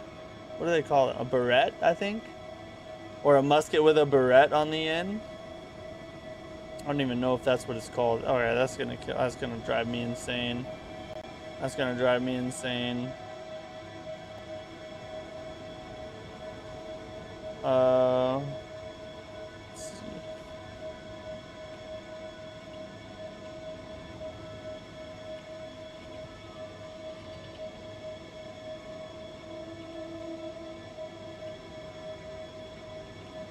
This is very important.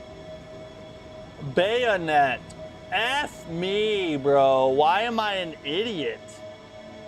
What the heck is wrong with me? Okay, yeah. That's what it's called. Okay. Or a musket with a bayonet on the end. But aside from that, I feel like the core bones of Neo is already peak. So what we need is just more of that with a few minor tweaks, and Neo 4 will be amazing, in my opinion. I'm gonna dish out the get good jokes. Armand G, what's up, dude?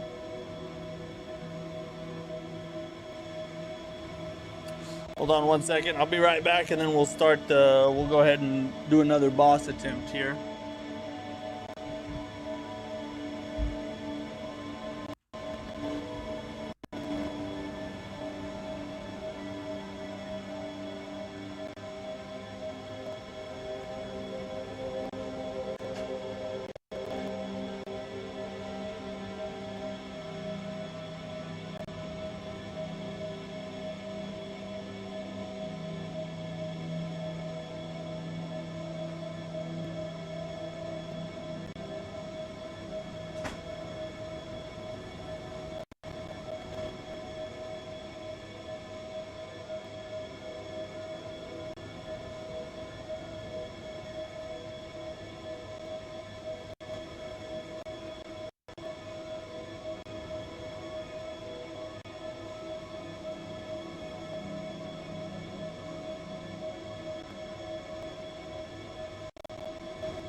All right, I'm back.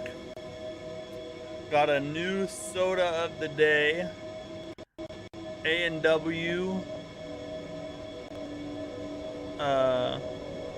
root beer float, 0 sugar. that in our Thunder Koozie here. I am now a drink review channel. I'll never play another Souls-like again.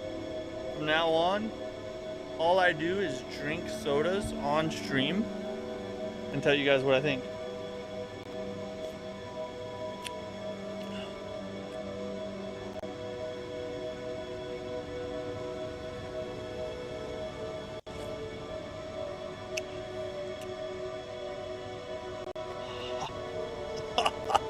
Oh.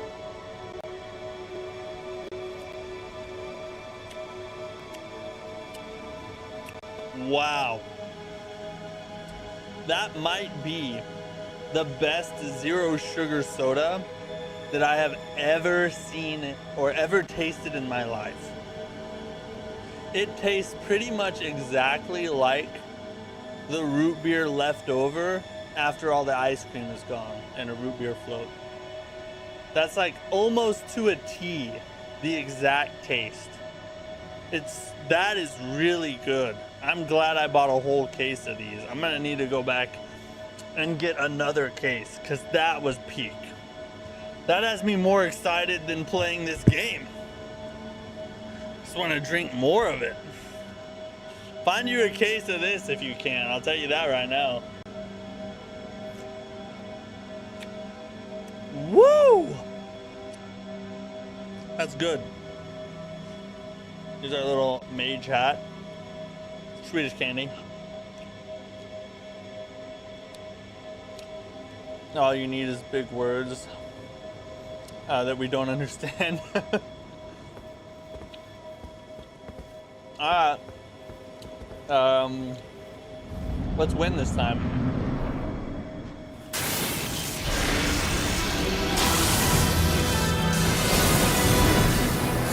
Whoa, he didn't do that before. He didn't do that before.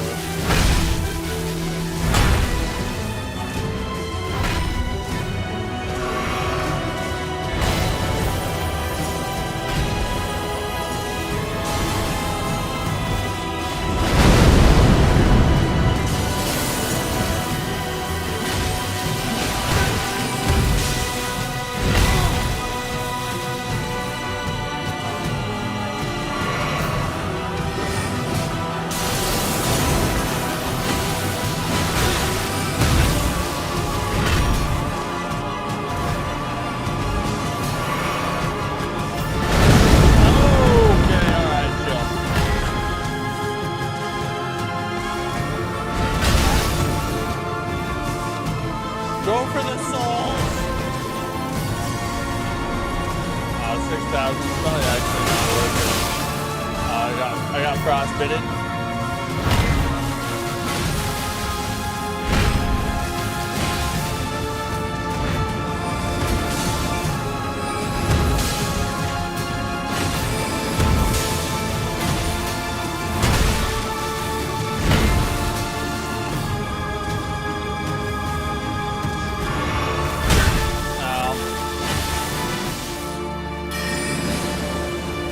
I thought he was about to phase transition. That's just a phase transition. Ooh! Alright, you can't. You just have to spam it.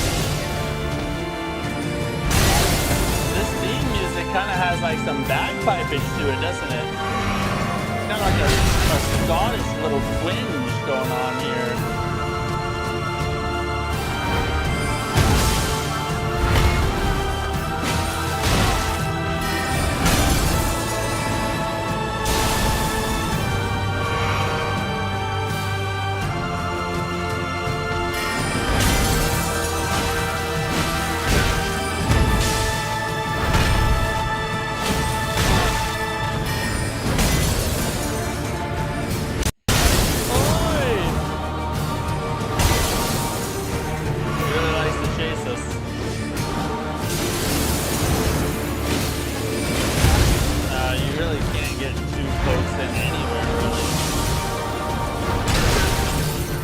Good God, bro.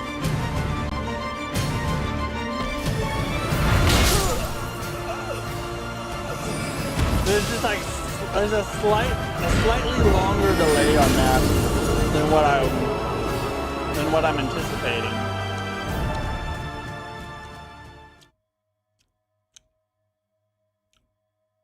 It's alright, we should be able to get it soon. It doesn't seem like he's gonna be too terribly difficult. Of course, I did kind of say that about the Godskin baddie when we first faced her. Because I got fairly close to beating her once. And then we hardly ever got back there again. Viking souls, yeah. I'm getting spanked. I only died twice, alright? Just chill.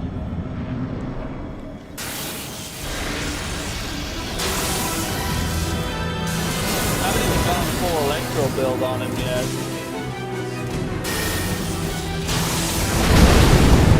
Now I have full electro build.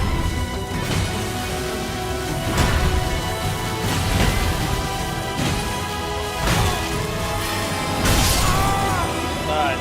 But I didn't do full electro build before I went in. That's what helped me back. If I had done it before I went in, he literally would have been in for a world of hurt. We all know this.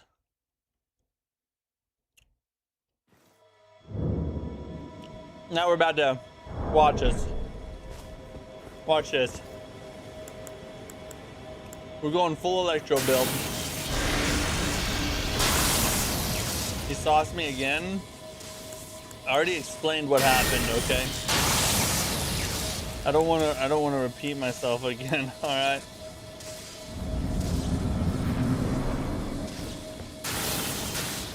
Oh yeah, I guess. Oh, okay. Forgot what attack that was. All right, look. Hold on, chill. Hold on, wait. I think I heard a dog barking somewhere.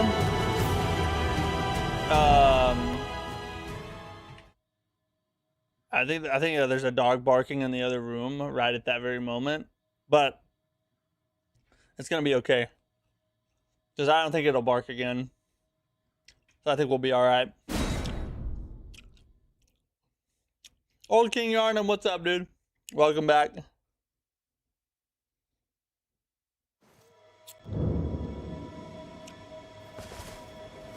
I'm not getting exposed. I'm eating candy at the same time, all right?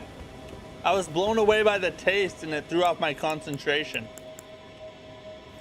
But this time it's gonna be different. I'm locked in. I'm locked in now, boys. Just wait. What? Wait till you see what's about to happen.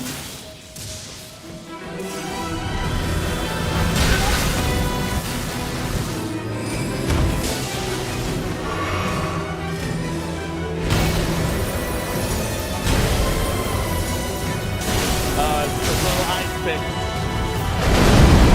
Not today. Yeah, I know that move.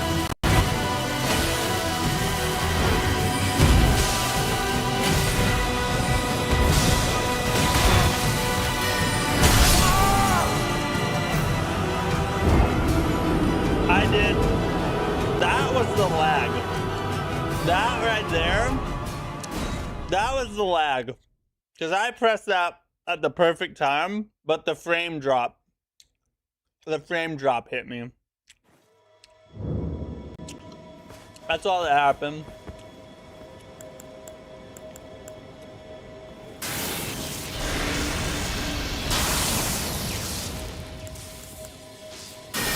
Yeah, that's all. I was thirsty and hungry. You know? I'm sitting over here wasting away.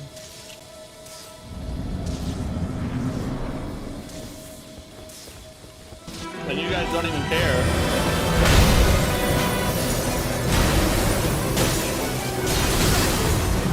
Oh.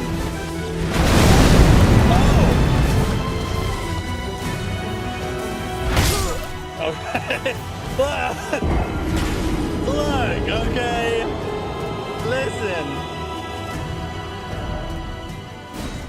wonder if I can have Chat GPT generate me some more excuses. Because I'm running out right now. I'm kind of running out right now. Yeah, the moveset changed. Yeah, that's exactly right. That attack I've never seen before. They must have coded like a randomized moveset on this dude. How is it that my first attempt was the best one yet? Does that ever happen to you? You go in, your first attempt is like pretty dang good. You get fairly close to beating them. And you're like, alright, this boss probably won't be that difficult. And then 40 attempts later, you're still fighting the boss.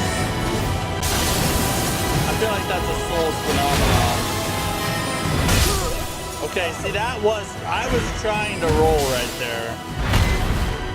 It's frame dropping me hard right now. I don't know how else, I don't know how else to explain it.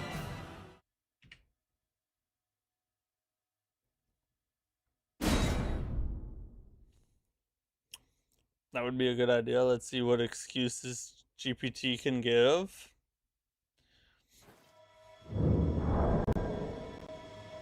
Let's do Grok. I just died in Elden Ring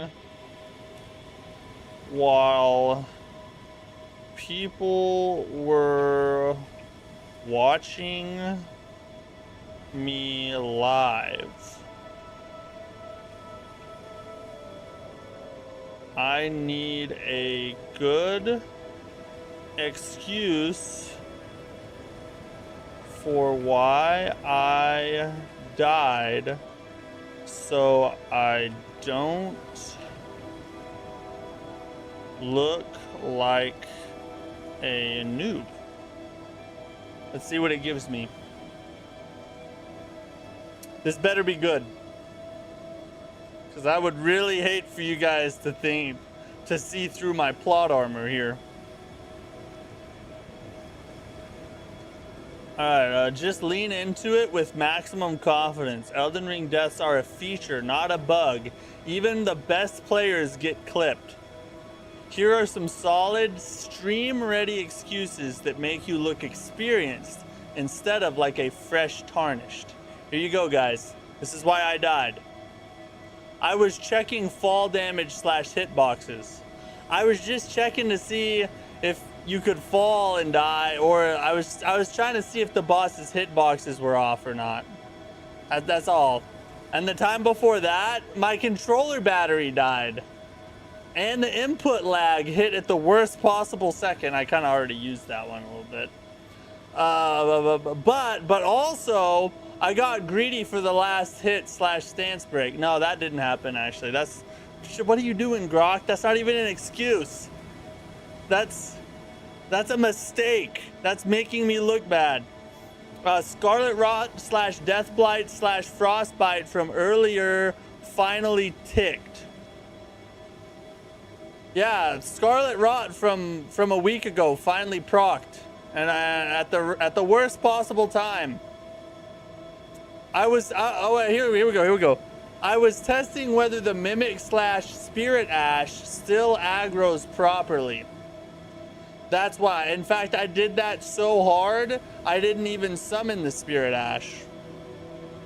I was trying to summon the Spirit Ash, and that's why I died.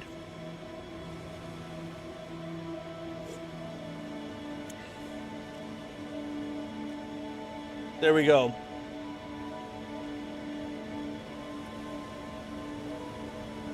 Oh, here's a nuclear option. Just say nothing for 3 to 4 seconds. Then... Alright, let me try this. So nothing for 3 to 4 seconds. Yeah, that was on purpose. See? Now I look like a veteran. Now I look good.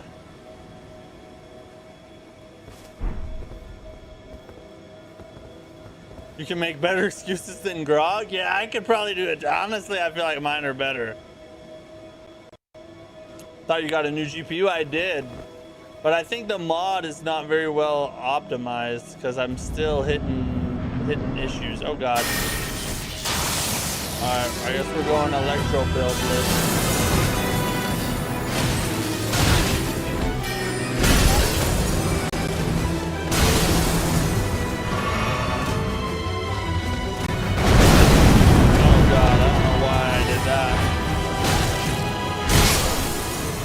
Bro, sometimes you can dodge that and sometimes you cannot. I was spamming it, bro. I was spamming it. Okay, this is getting bad. Hold on.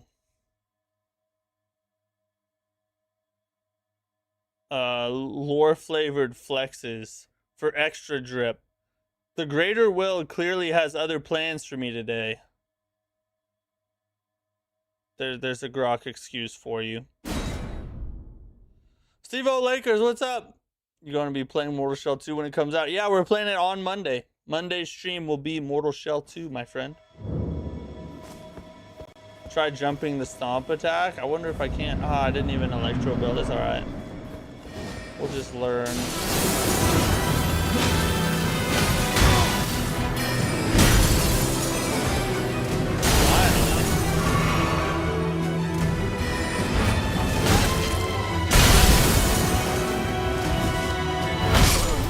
Trying to figure out how do you dodge that second attack? You must have to just spam it because I keep trying to time it, and I guess you just have to press it back to back or else you won't dodge it. I'm torn. Watch your stream and spoil it for me. Yeah.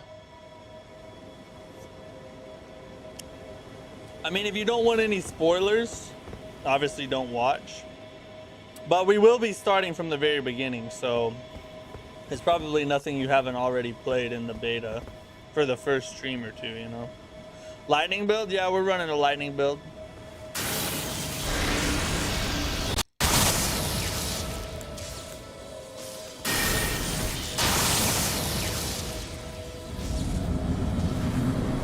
Jump the stomp attack.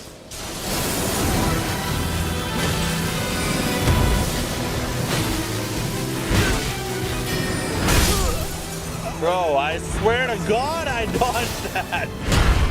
Oh my God, how was I able to survive for so long on the very first attempt, and now I can't even survive more than 3 seconds. Alright, I'm gonna try a new strategy. The build is OP, it is. Especially for just like running around in the world. You can just electroshock people with your spell all the time. You said jump? Well, it's hard to remember mid-fight, alright? I'm fighting for my life over here.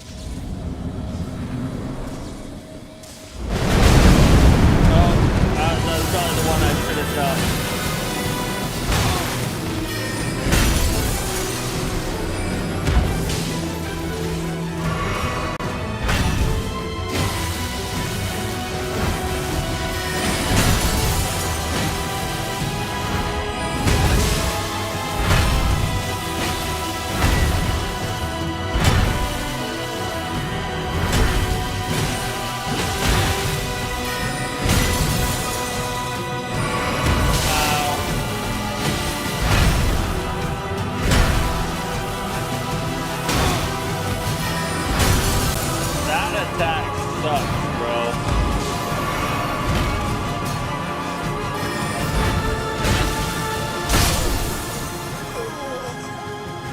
Forget that that attack. Okay, alright, it's okay, it's alright.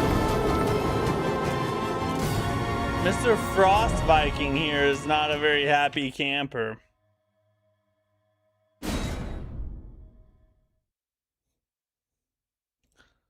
I'm trying, okay? I'm trying.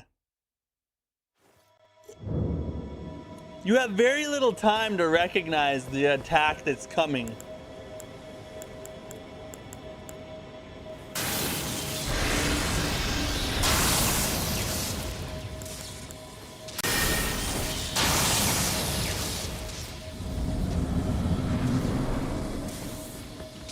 See if I can get him to do it. I can't get him to do it.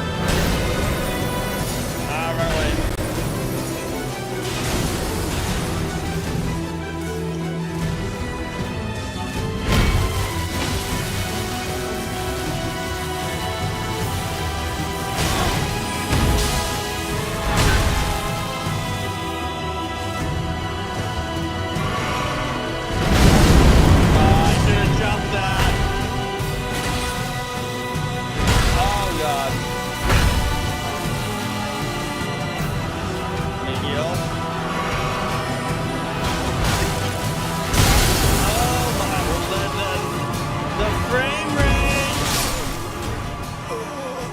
I should have jumped as I was running away right there. I should have jumped as I was running away right there. I think it's time for another grok excuse. Let's see here. Another offering to the Erd tree. You're welcome, lands between.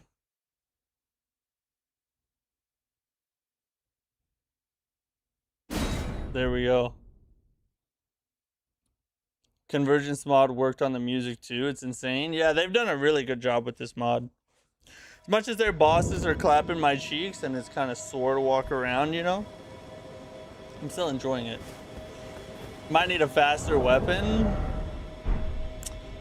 I doubt it. It's just you have to get one attack off. As everything else, I bet will have hardly not very much damage. At least what I have. We could try the bleed. Could try to proc some bleed on him. Maybe he's weak to bleed. It's worth a shot. It's worth a shot.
Good God, come on, dude.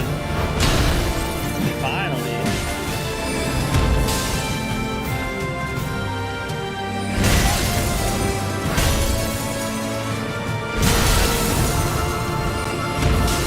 And there's the, yeah, there it is.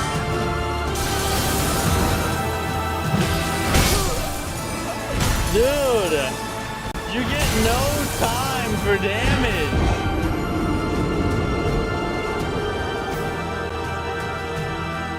I played that perfectly. I rolled and I did the attack. I didn't even try to do a second attack. I just did one attack. Now, when's the news break? Probably here pretty quick, honestly. Within the next like 10-15 minutes maybe. Yeah, the faster weapon seems to be working decently well. It was a good suggestion.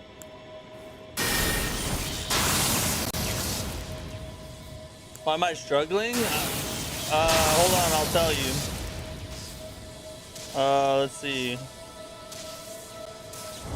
Why am I struggling? Hold up.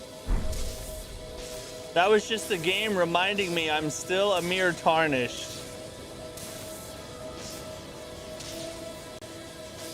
There you go.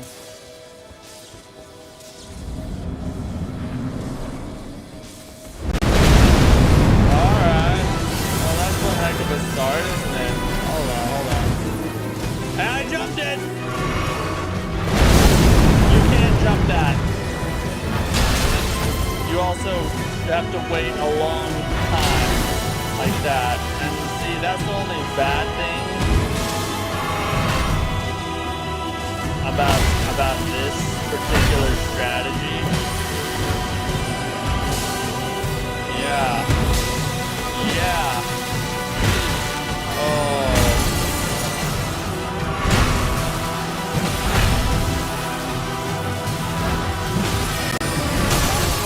I shouldn't have rolled ahead of time. Oh.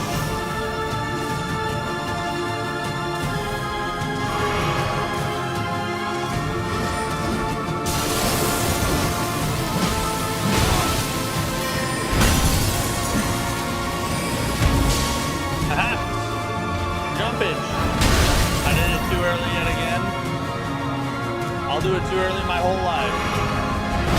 You can't jump that. I have confirmed it now. The first time I didn't quite confirm it. There's the bleed proc. There's the jump.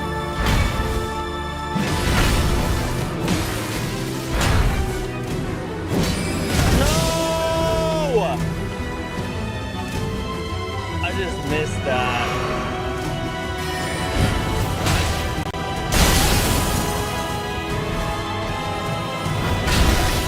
What exactly are you supposed to do with that attack? Because if you roll into the attack, oh, so you can jump it if you jump fast enough, I guess.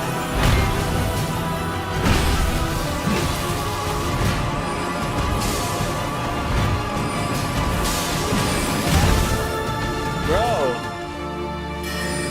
where is the damage? Where is the damage opportunity?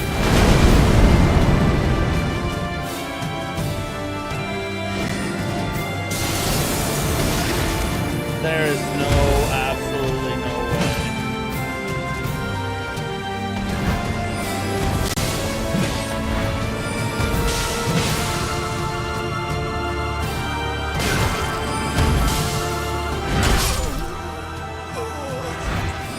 Dude, I jumped a lot that time. Sounds like a grok response? Of course not. No, it's not a grok. No, it's definitely not. Chat distracted me with that last just jump comment. How did grok know? That's true, though. That's true. I've been trying to play my game, and Wesley's been over here. Just jump it, bro. Trying to focus, you know.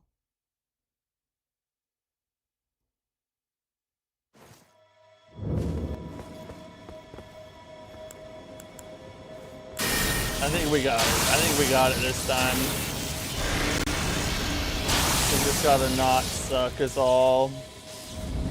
And we'll totally win. Alright, well, that's a bit of a way to start.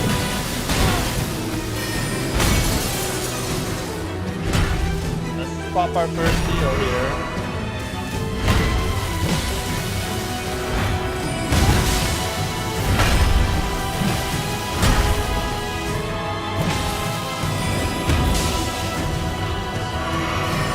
Bad. Ah! Oh my god, I did it finally!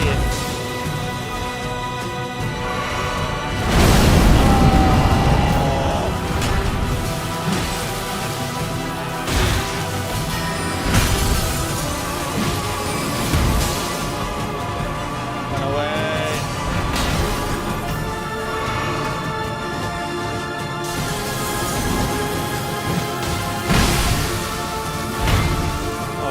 Dropping.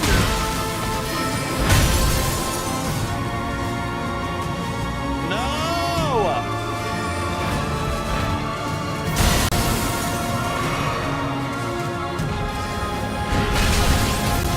Too early again.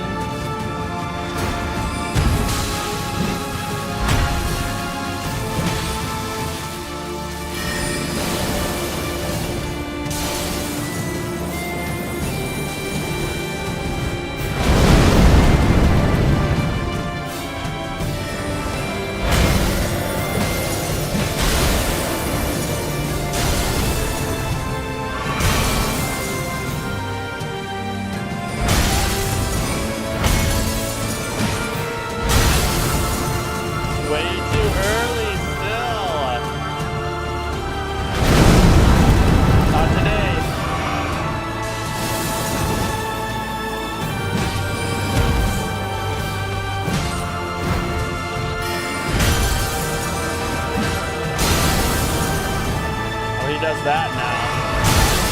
F you, you slut. My god, bro.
We were close that time. We're getting close.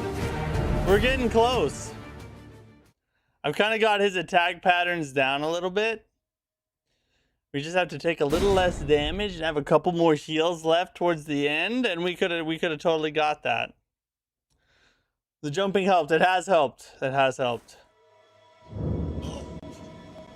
The hitbox lingers when you roll behind him.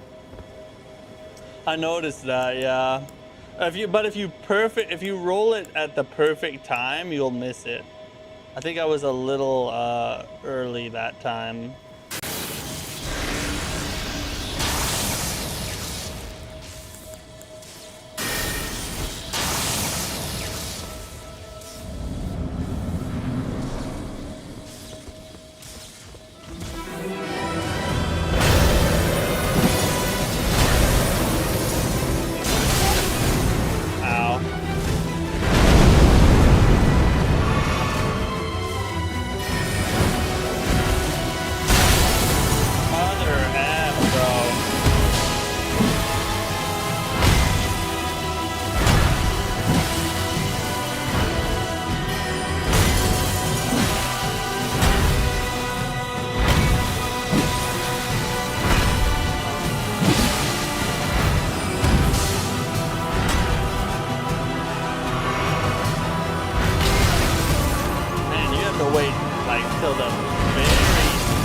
till the very end, bro.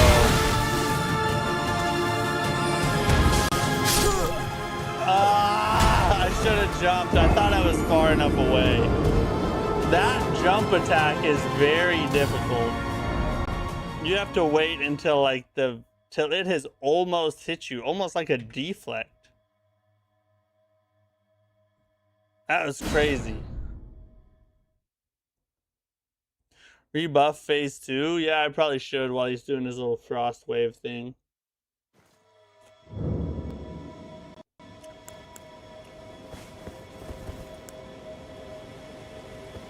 I think I'm gonna stick one-handed though, because the attack is just a little faster one-handed.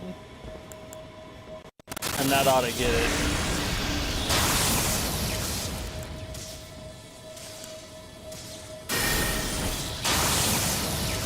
Dodge backwards. Yeah, we can try that.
Goated bleed proc.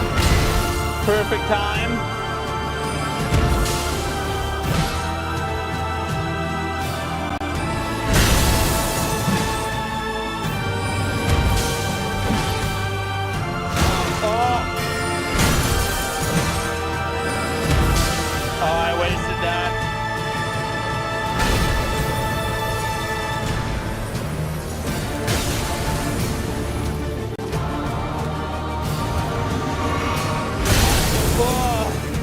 I had my physics. That's all I got though.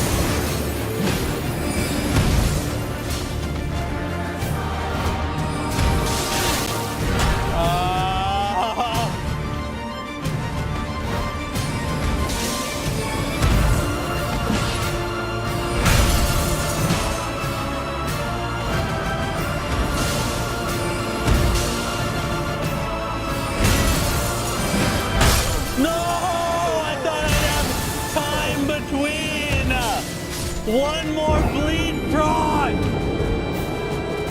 Oh my god, it was a good tie, it was a good try, it was a good try. Oh, yeah, the next one for sure, we'll get it next time for sure. Watch this one be like the worst attempt I've ever done in my life.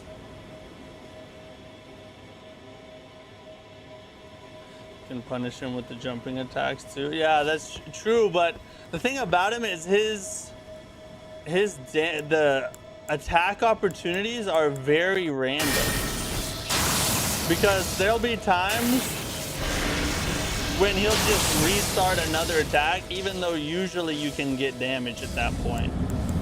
It's like very unbalanced.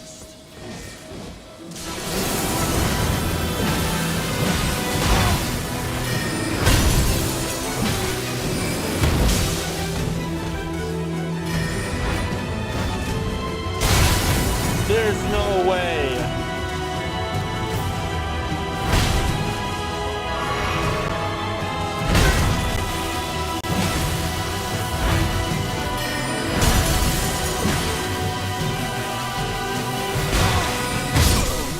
Okay. See what I said? Like, you do a bad one after you do a good one, so that was to be expected. We got that out of the way. And now here comes the dub. Here comes the W right here. This is the one. This is absolutely 100% the one.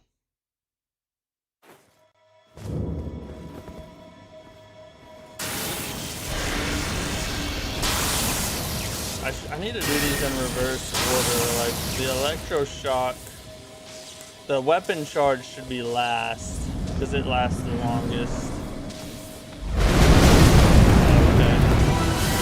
Outrun it.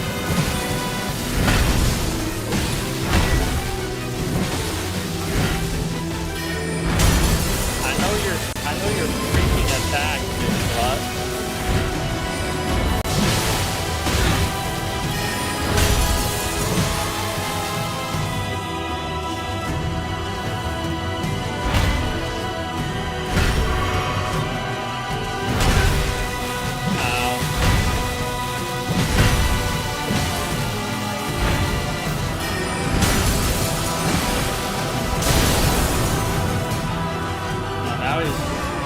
Now he's starting to do crazy crap.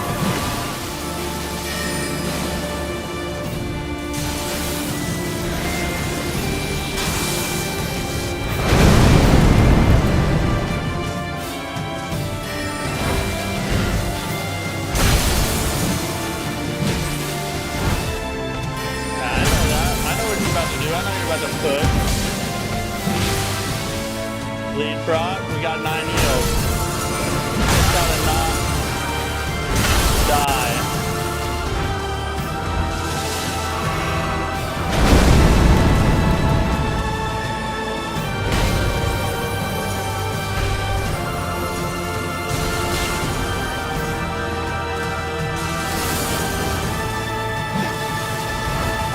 We can't.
Dodge to the perfect time.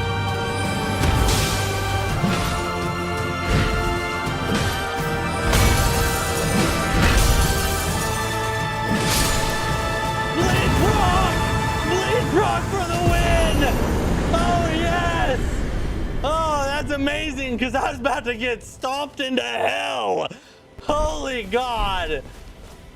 Wow. That was a good one. That was a good one. I like that boss. Very few damage opportunities. I think they probably should have gave him more health and elongated some of those damage windows so it doesn't feel like you're just completely it's completely unfair. But still a good boss overall. I'm no longer gay. Finally, now I can take my butt plug out. We did it. We did it just in time for the news break too.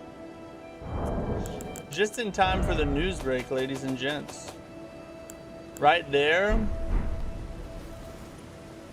Well, that's a perfect place to transition to talk about the news tonight. Some good stuff to go over too. Gonna be a good one. Gonna be a good one.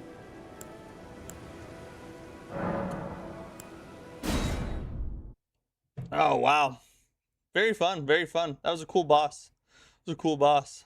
In the stream, yeah, it was a perfect way to end the stream, which is not over yet. It's not over yet. Is that why your farts are silent? Yeah, well, actually, they kind of just build up, you know, like blowing up a balloon, and then when they reach critical mass, it just kind of, it shoots out, and then it's really loud. Anyway, you guys probably really wanted to know that, didn't you? All right, we got a lot of news to talk. Well, not like a ton of news, but some really cool topics to talk about, and then a video to watch about Mortal Shell 2. So here is tonight's news.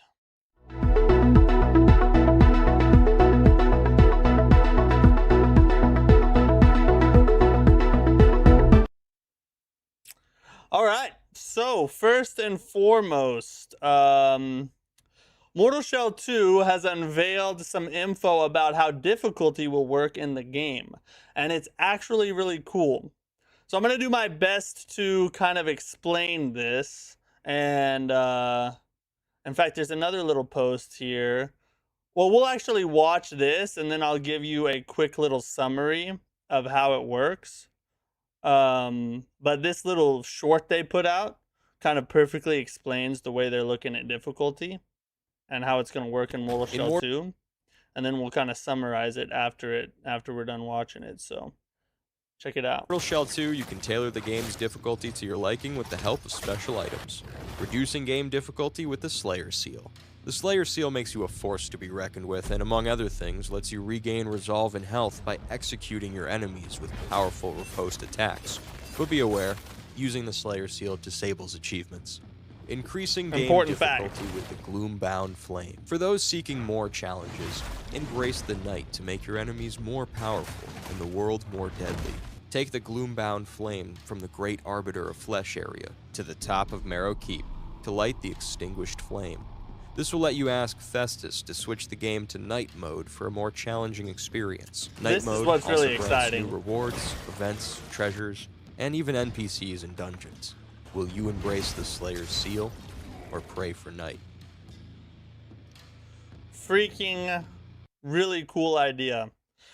So essentially, how this works is there are in-game items that can lower or increase the difficulty.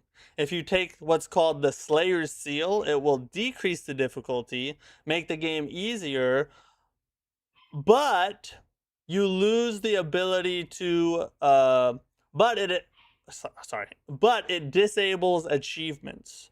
So you cannot like get a platinum if you're playing with the Slayer Seal.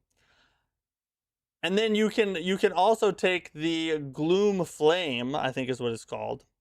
But you can also use a specific item to increase the difficulty, and that will not only and that lets you put the game into what's called night mode. And in night mode, you get different NPCs, you get different weapons, or you get different loot and different loot and items you can find. You get changes to the world. I think he even said some bosses. Did he say bosses? I want to double check that, because if that's true, that is freaking challenging awesome. experience. Night mode also grants new rewards, events, treasures, and even NPCs. No, not bosses, Will not you bosses. embrace the Slayer's seal? Never mind.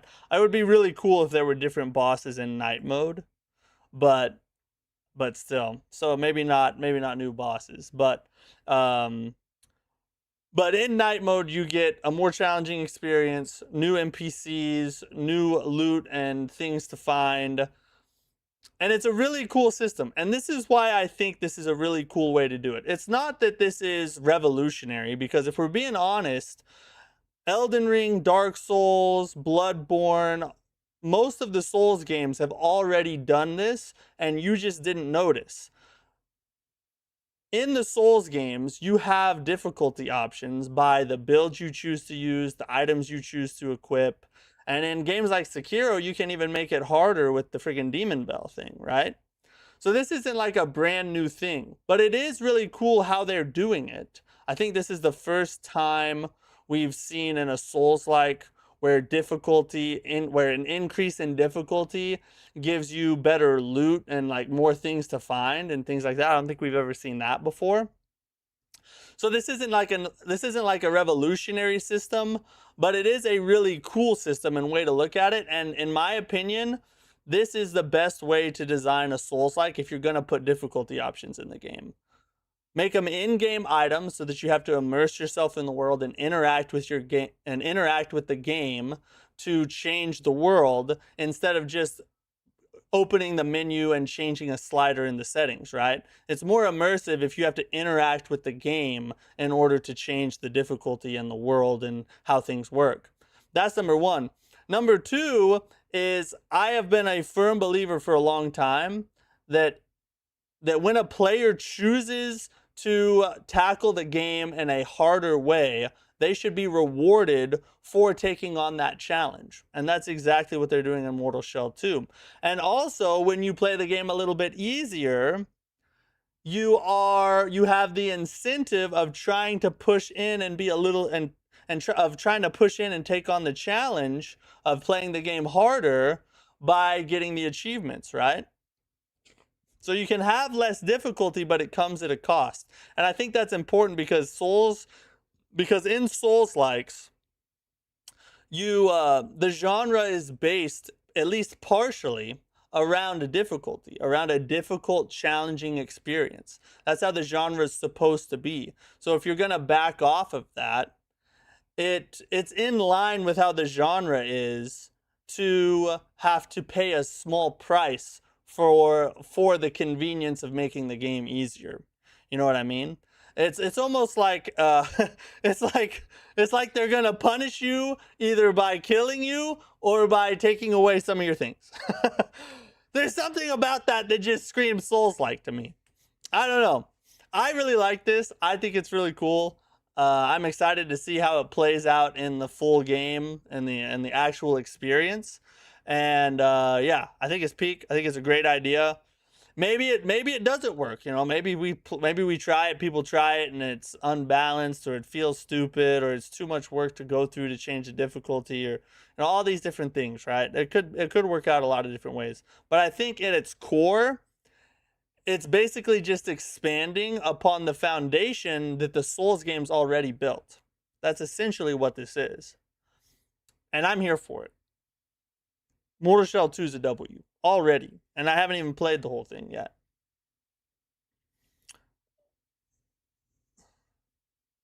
Night mode run win. As soon as we can unlock night mode, you know I'm putting it in night mode, and we're going hardcore on that hoe, for sure. You know that you're gonna run night mode first. Yeah, I'm gonna run night mode first playthrough, but you have to find the gloom flame. But I know in that video he tells us where the area is to look for it. So we're going to go look for it. And I know where the area is because it was part of the demo. So we're going to go find it. Match future looks bright. Challenge run ahead. It looks like it, yeah. We won't have any excuses. No, I never make excuses anyway. Not ever. Placeholder, what's up? You're super late. That's okay. I'm just glad you're here. All right, so this post has come out. Elden Ring, or Bandai Namco's official account, made this post, and people are talking about it, half jokingly, that it might be alluding to like a DLC, but it's just a bunch of words from the game. And if you read the first letter of them vertically, it spells out touch grass, right? Which I thought was really funny. If this is alluding to a DLC, then in that DLC, you must have to like go out and get a certain amount of exercise before you can actually level up in the game. You know what I mean? Something like that. If this is a DLC, the people in their basements are not going to be a fan of it. But yeah, I don't think this is anything. I think it's just them posting crap, and it's pretty funny in my opinion. Now, would it be awesome if it was like some kind of teaser to something? I mean, absolutely, yeah, it would. But is it? No, they're not. They're not gonna tease a DLC or extra content by posting something that spells out touch grass. That's not what this is. I think what they're going for here is just like people tell you to touch grass, go out and do something instead of play video games. And so their version of it is, when they say touch grass, what they actually mean is tarnished, omen, Uchigatana, Kaled, holy god. So just go play Elden Ring every time someone says that. I think that's what the heart of this is. But still a funny post. Still a funny post. Hot take, killing a boss after making an excuse validates the excuse. That's not a hot take, that's just a fact. Actually, you didn't go far enough. It validates all your excuses. So now that that boss is dead, I've been validated from every excuse I made. Teaser to a new game. Yeah, in the new game, you just do push-ups. You just do push-ups for 35 hours. Dustplug's got to go out the door before a new game is announced. Yeah, I think that is the case. But we're probably not terribly far from that. The network test is right around the corner. That's the other thing, is we got Mortal Shell 2 coming up, and then we got the Neo 3 DLC, and then right after that, I think I think it's Friday, Saturday, and Sunday is the Dustbloods network test, which I can't stream anyway, so it's not really going to affect our streaming schedule at all. We'll still be streaming the same games. But I should have a lot to talk about while we're on stream. So, provided they don't make me sign an NDA, which who knows what will happen. All right, I found this list of the games that are going to be present at Gamescom. And so I'm just gonna kind of go down all these games, and I'll point out the ones that I'm excited to see more about, and hopefully we'll get a chance to try in the near future. Not all of them, obviously, but Armatis, that one's a really cool one. That's like it's like Saros or Returnal. It's like a roguelike third person shooter. That one looks pretty good. I played the demo to that. I'm excited for that one. Castlevania, that looks pretty good. Never played a Castlevania game before, but it looks pretty freaking awesome, and I'm a fan of Metroidvanias when they're done well. So, Crowsworn is another one, another 2D side-scroller that also looks freaking peak. That one I'm excited to see more about. Hopefully we get a release date for that one, because I don't think we've seen anything since the initial trailer released, the announcement trailer. I don't really care about Dragon's Dogma, all this stuff, blah, blah, blah, blah, blah, blah. Minecraft Dungeons 2. Onimusha Way of the Sword, that's cool. That's coming out in September, I think. We're gonna be checking that one out. Excited to see more about that. Let's see here. The Blood of the Dawnwalker down here towards the bottom. That one I'm excited to see more about. And we're probably going to try that on stream. Tides of Annihilation. This is one that I think is a sleeper that not enough people are focusing on. Tides of Annihilation is, from the gameplay they've shown, looks like it could be like a truly special, unique experience. So I really want to see more about that game.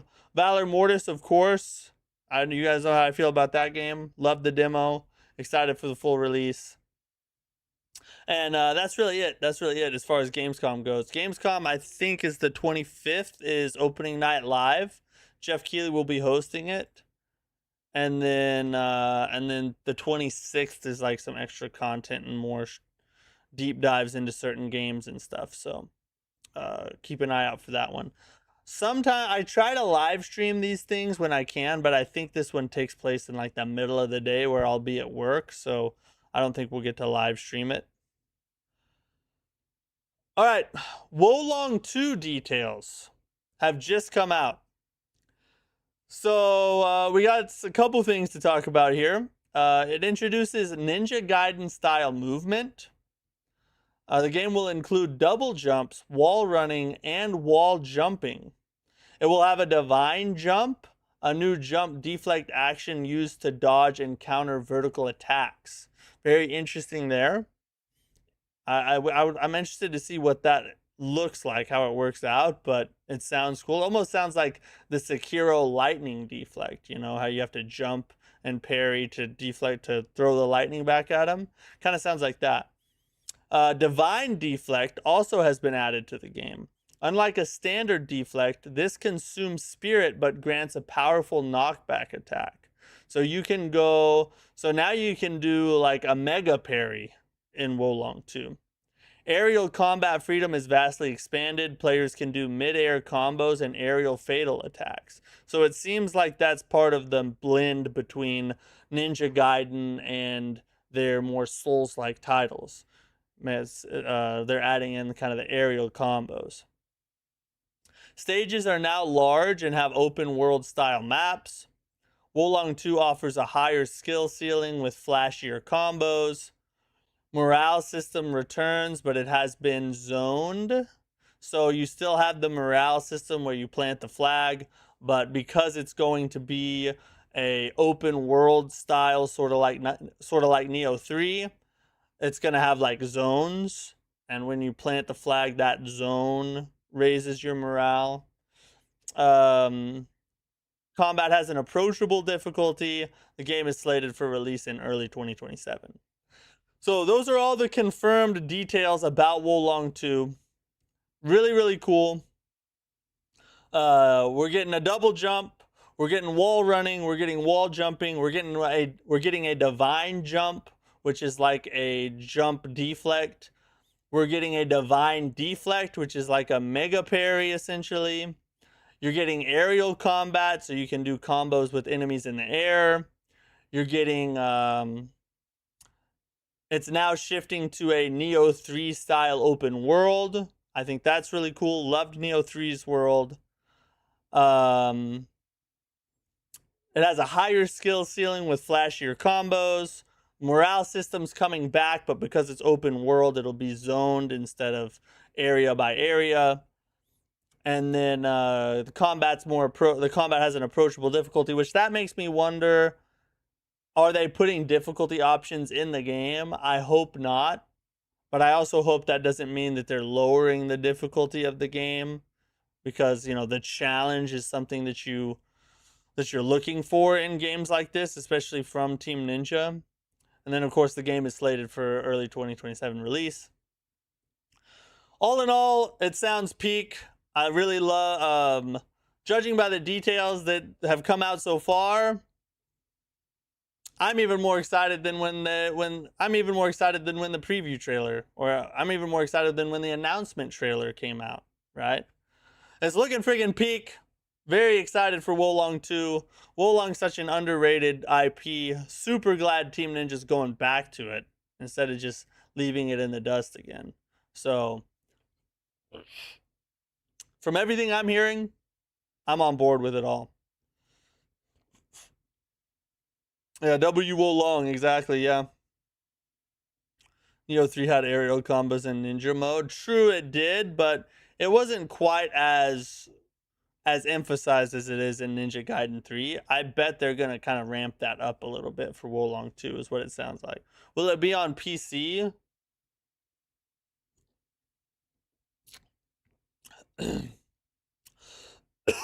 Well, let's find out.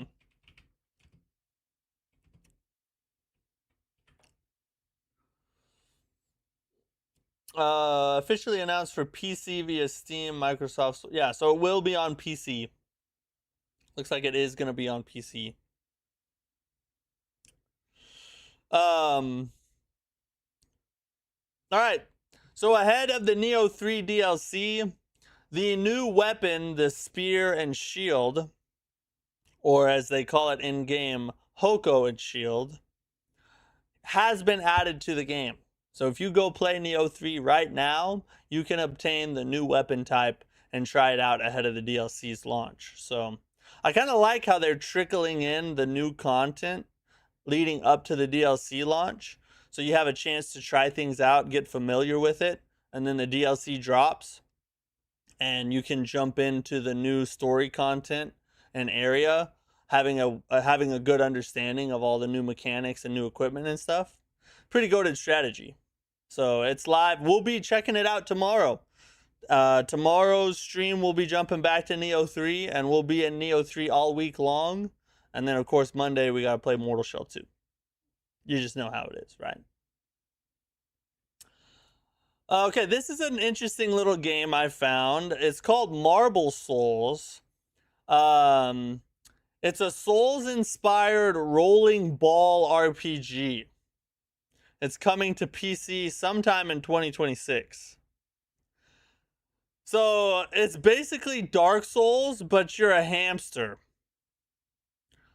I don't know why, but I want to play it. I'm just saying, Hamster Souls kind of has a ring to it. Kind of rolls off the tongue a little bit. This is how, I mean, I feel like we could try this on stream, like just for one day. Just roll around and be a ball and, I don't know, fall off. I wonder if it has boss fights. I don't know. It just looked really funny and interesting to me, so I thought I'd bring it up.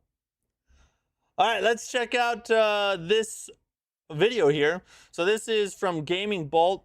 It's Mortal Shell 2, 13 things you need to know before you buy.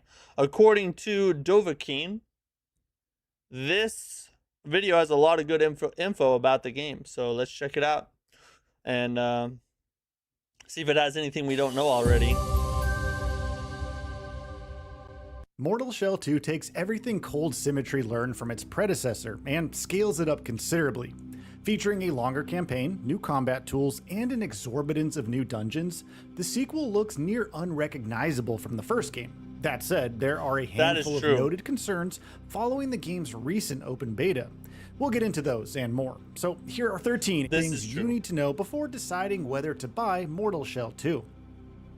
You don't need to have played the original.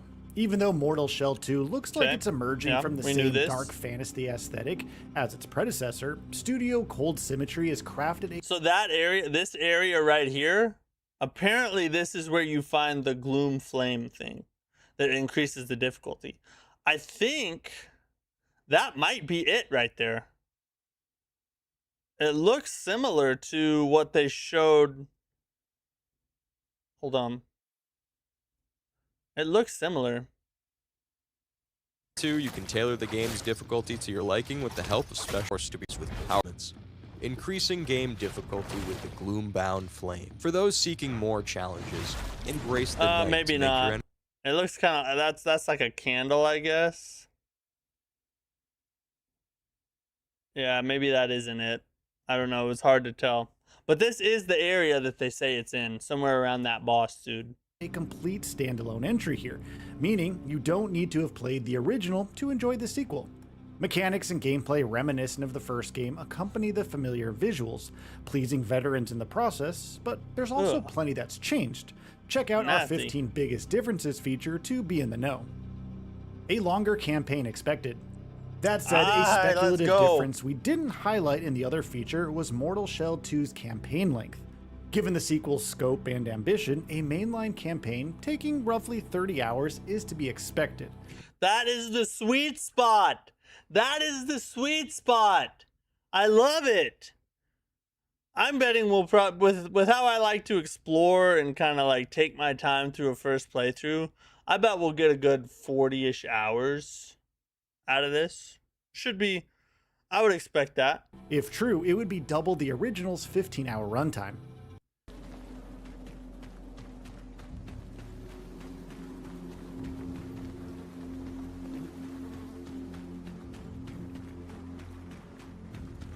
Wait, why is he just running around?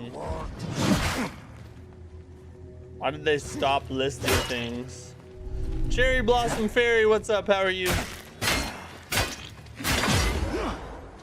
No difficulty That was weird. settings. That In was true some Souls-like weird fashion, editing. Mortal Shell 2's settings don't include options to adjust difficulty. Now, Which is From good. Software has This is the resisted right way to calls do it. embed difficulty This is the sliders right into way to their do own it. games, instead incorporating customization options, so you can, at least, augment the challenge. Cold Symmetry appears to be following suit by offering a fixed challenge in Mortal Shell 2 that can be modified to your playstyle through a suite of build crafting tools. Correct. Again, you'll The need right to see way our to do it. 15 biggest differences featured to know what these exact tools are. Okay. New shell, Proxima the Broodseeker, is unlike any other. Of the sequel's speculative new shells, only one has been confirmed so far, Proxima the Broodseeker, and she's not like any other shell in the game. The horned, fully armored outfit epitomizes Mortal Shell 2's newfound emphasis on aggression-first combat, with She a looks specialized peak is hook what she designed looks to like. claw opponents into close-range follow-ups. Elsewhere, if Proxima takes damage, she becomes heightened, amplifying her power at the risk of sudden death.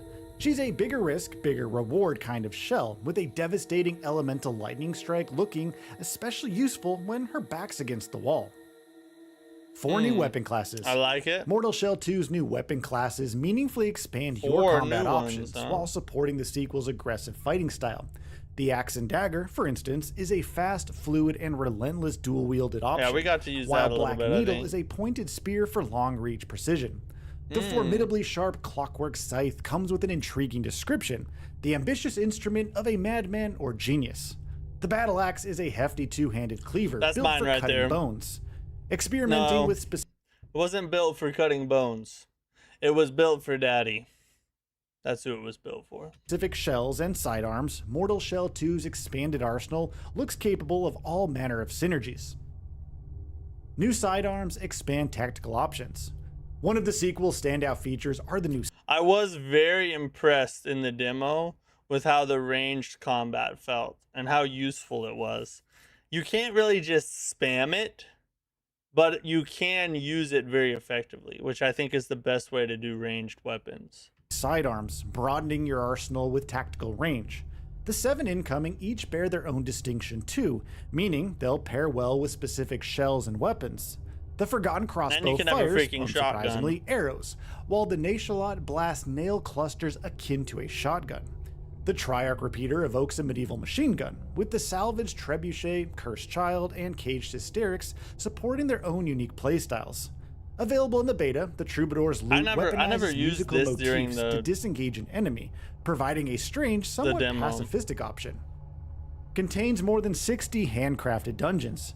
Scattered throughout the sequel's world are 60. more than 60 Wow, that's handcrafted quite a dungeons, each set to offer an opportunity to discover loot, upgrade materials, and hidden data, all whilst tackling a gauntlet of enemies. You see, instead of procedurally generated content, Cold Symmetry is emphasizing bespoke dungeon design.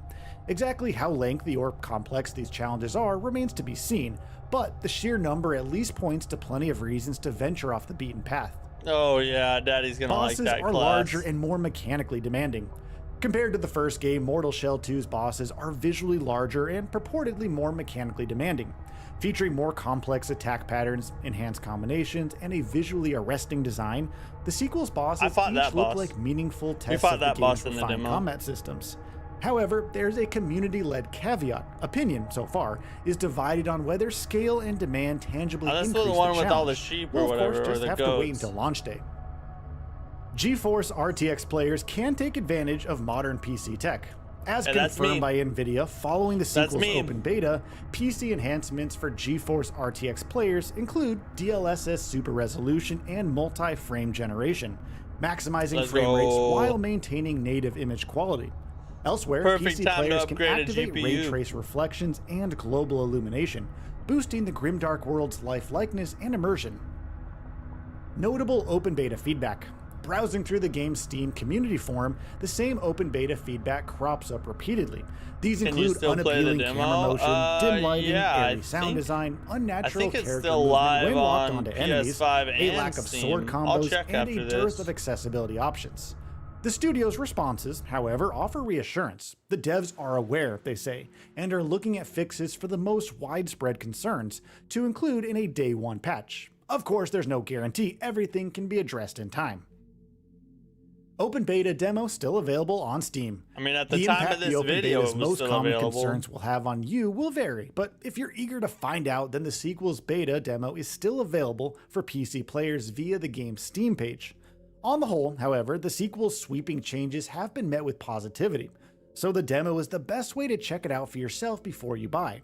Covering the first 3 hours, with progression carrying You over didn't to the play full it? game, Mortal Shell 2's You demo definitely offers a should. meaningful taster of what's to come. It's so freaking good. Release date, platforms, and price. Mortal Shell 2 is set for global release on August 20th, with PlayStation 5, Xbox Series X and S, and PC via Steam the playable platforms here. The standard digital edition is retailing at $49.99. That is perhaps the coolest thing about this game. Not only are they delivering to us a freaking peak experience, if the impressions of the demo are anything to go by, but they're giving it to us for $50. When everybody else is trying to sell you half-baked whatevers for $60 and $70, Mortal Shell 2 is coming in hot with what looks to be an amazing experience for only $50 for the base version. That deserves your money in and of itself. And whether you pre-ordered ahead of launch, you'll unlock a couple of bonus cosmetics, the Skeletal Harbinger skin and Obsidian Harbinger skin. Elsewhere, PS5 Pro players will be able to enjoy enhancements specific to Sony's more premium home console. PC requirements. To comfortably play Mortal Shell 2 on your PC, you'll need an Intel Core i7-10700K or AMD Ryzen 5 3600 processor at a minimum, operated at 3.8 GHz or 3.6 GHz respectively. Now, graphics-wise, you'll need a GeForce RTX 2060 Super 8GB or Radeon RX 6600 8GB, plus 16GB of RAM. The required storage space, however, isn't as large as you might think, only 30 with 30 gigabytes. gigabytes outlined on the game's Steam page. That's crazy. So, what are your thoughts on this? Go ahead and share them in That's awesome. Is the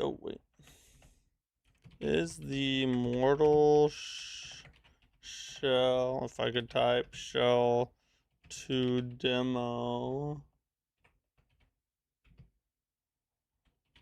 still,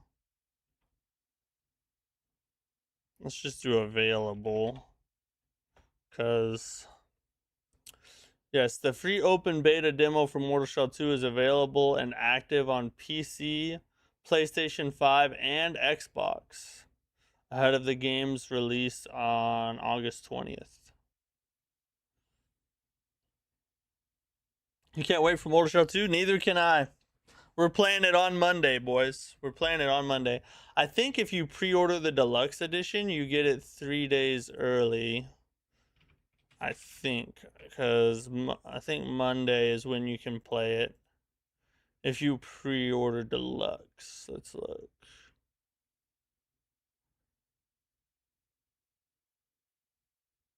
Yeah, pre-purchase this edition and play the game starting 3 days ahead of full release. So that would be Monday if you get the deluxe edition, which is still only $70. The deluxe edition is still less expensive than most full-priced games. And you get to play it 3 days early if you buy it. That's a pretty good deal in my opinion. Pretty freaking good deal.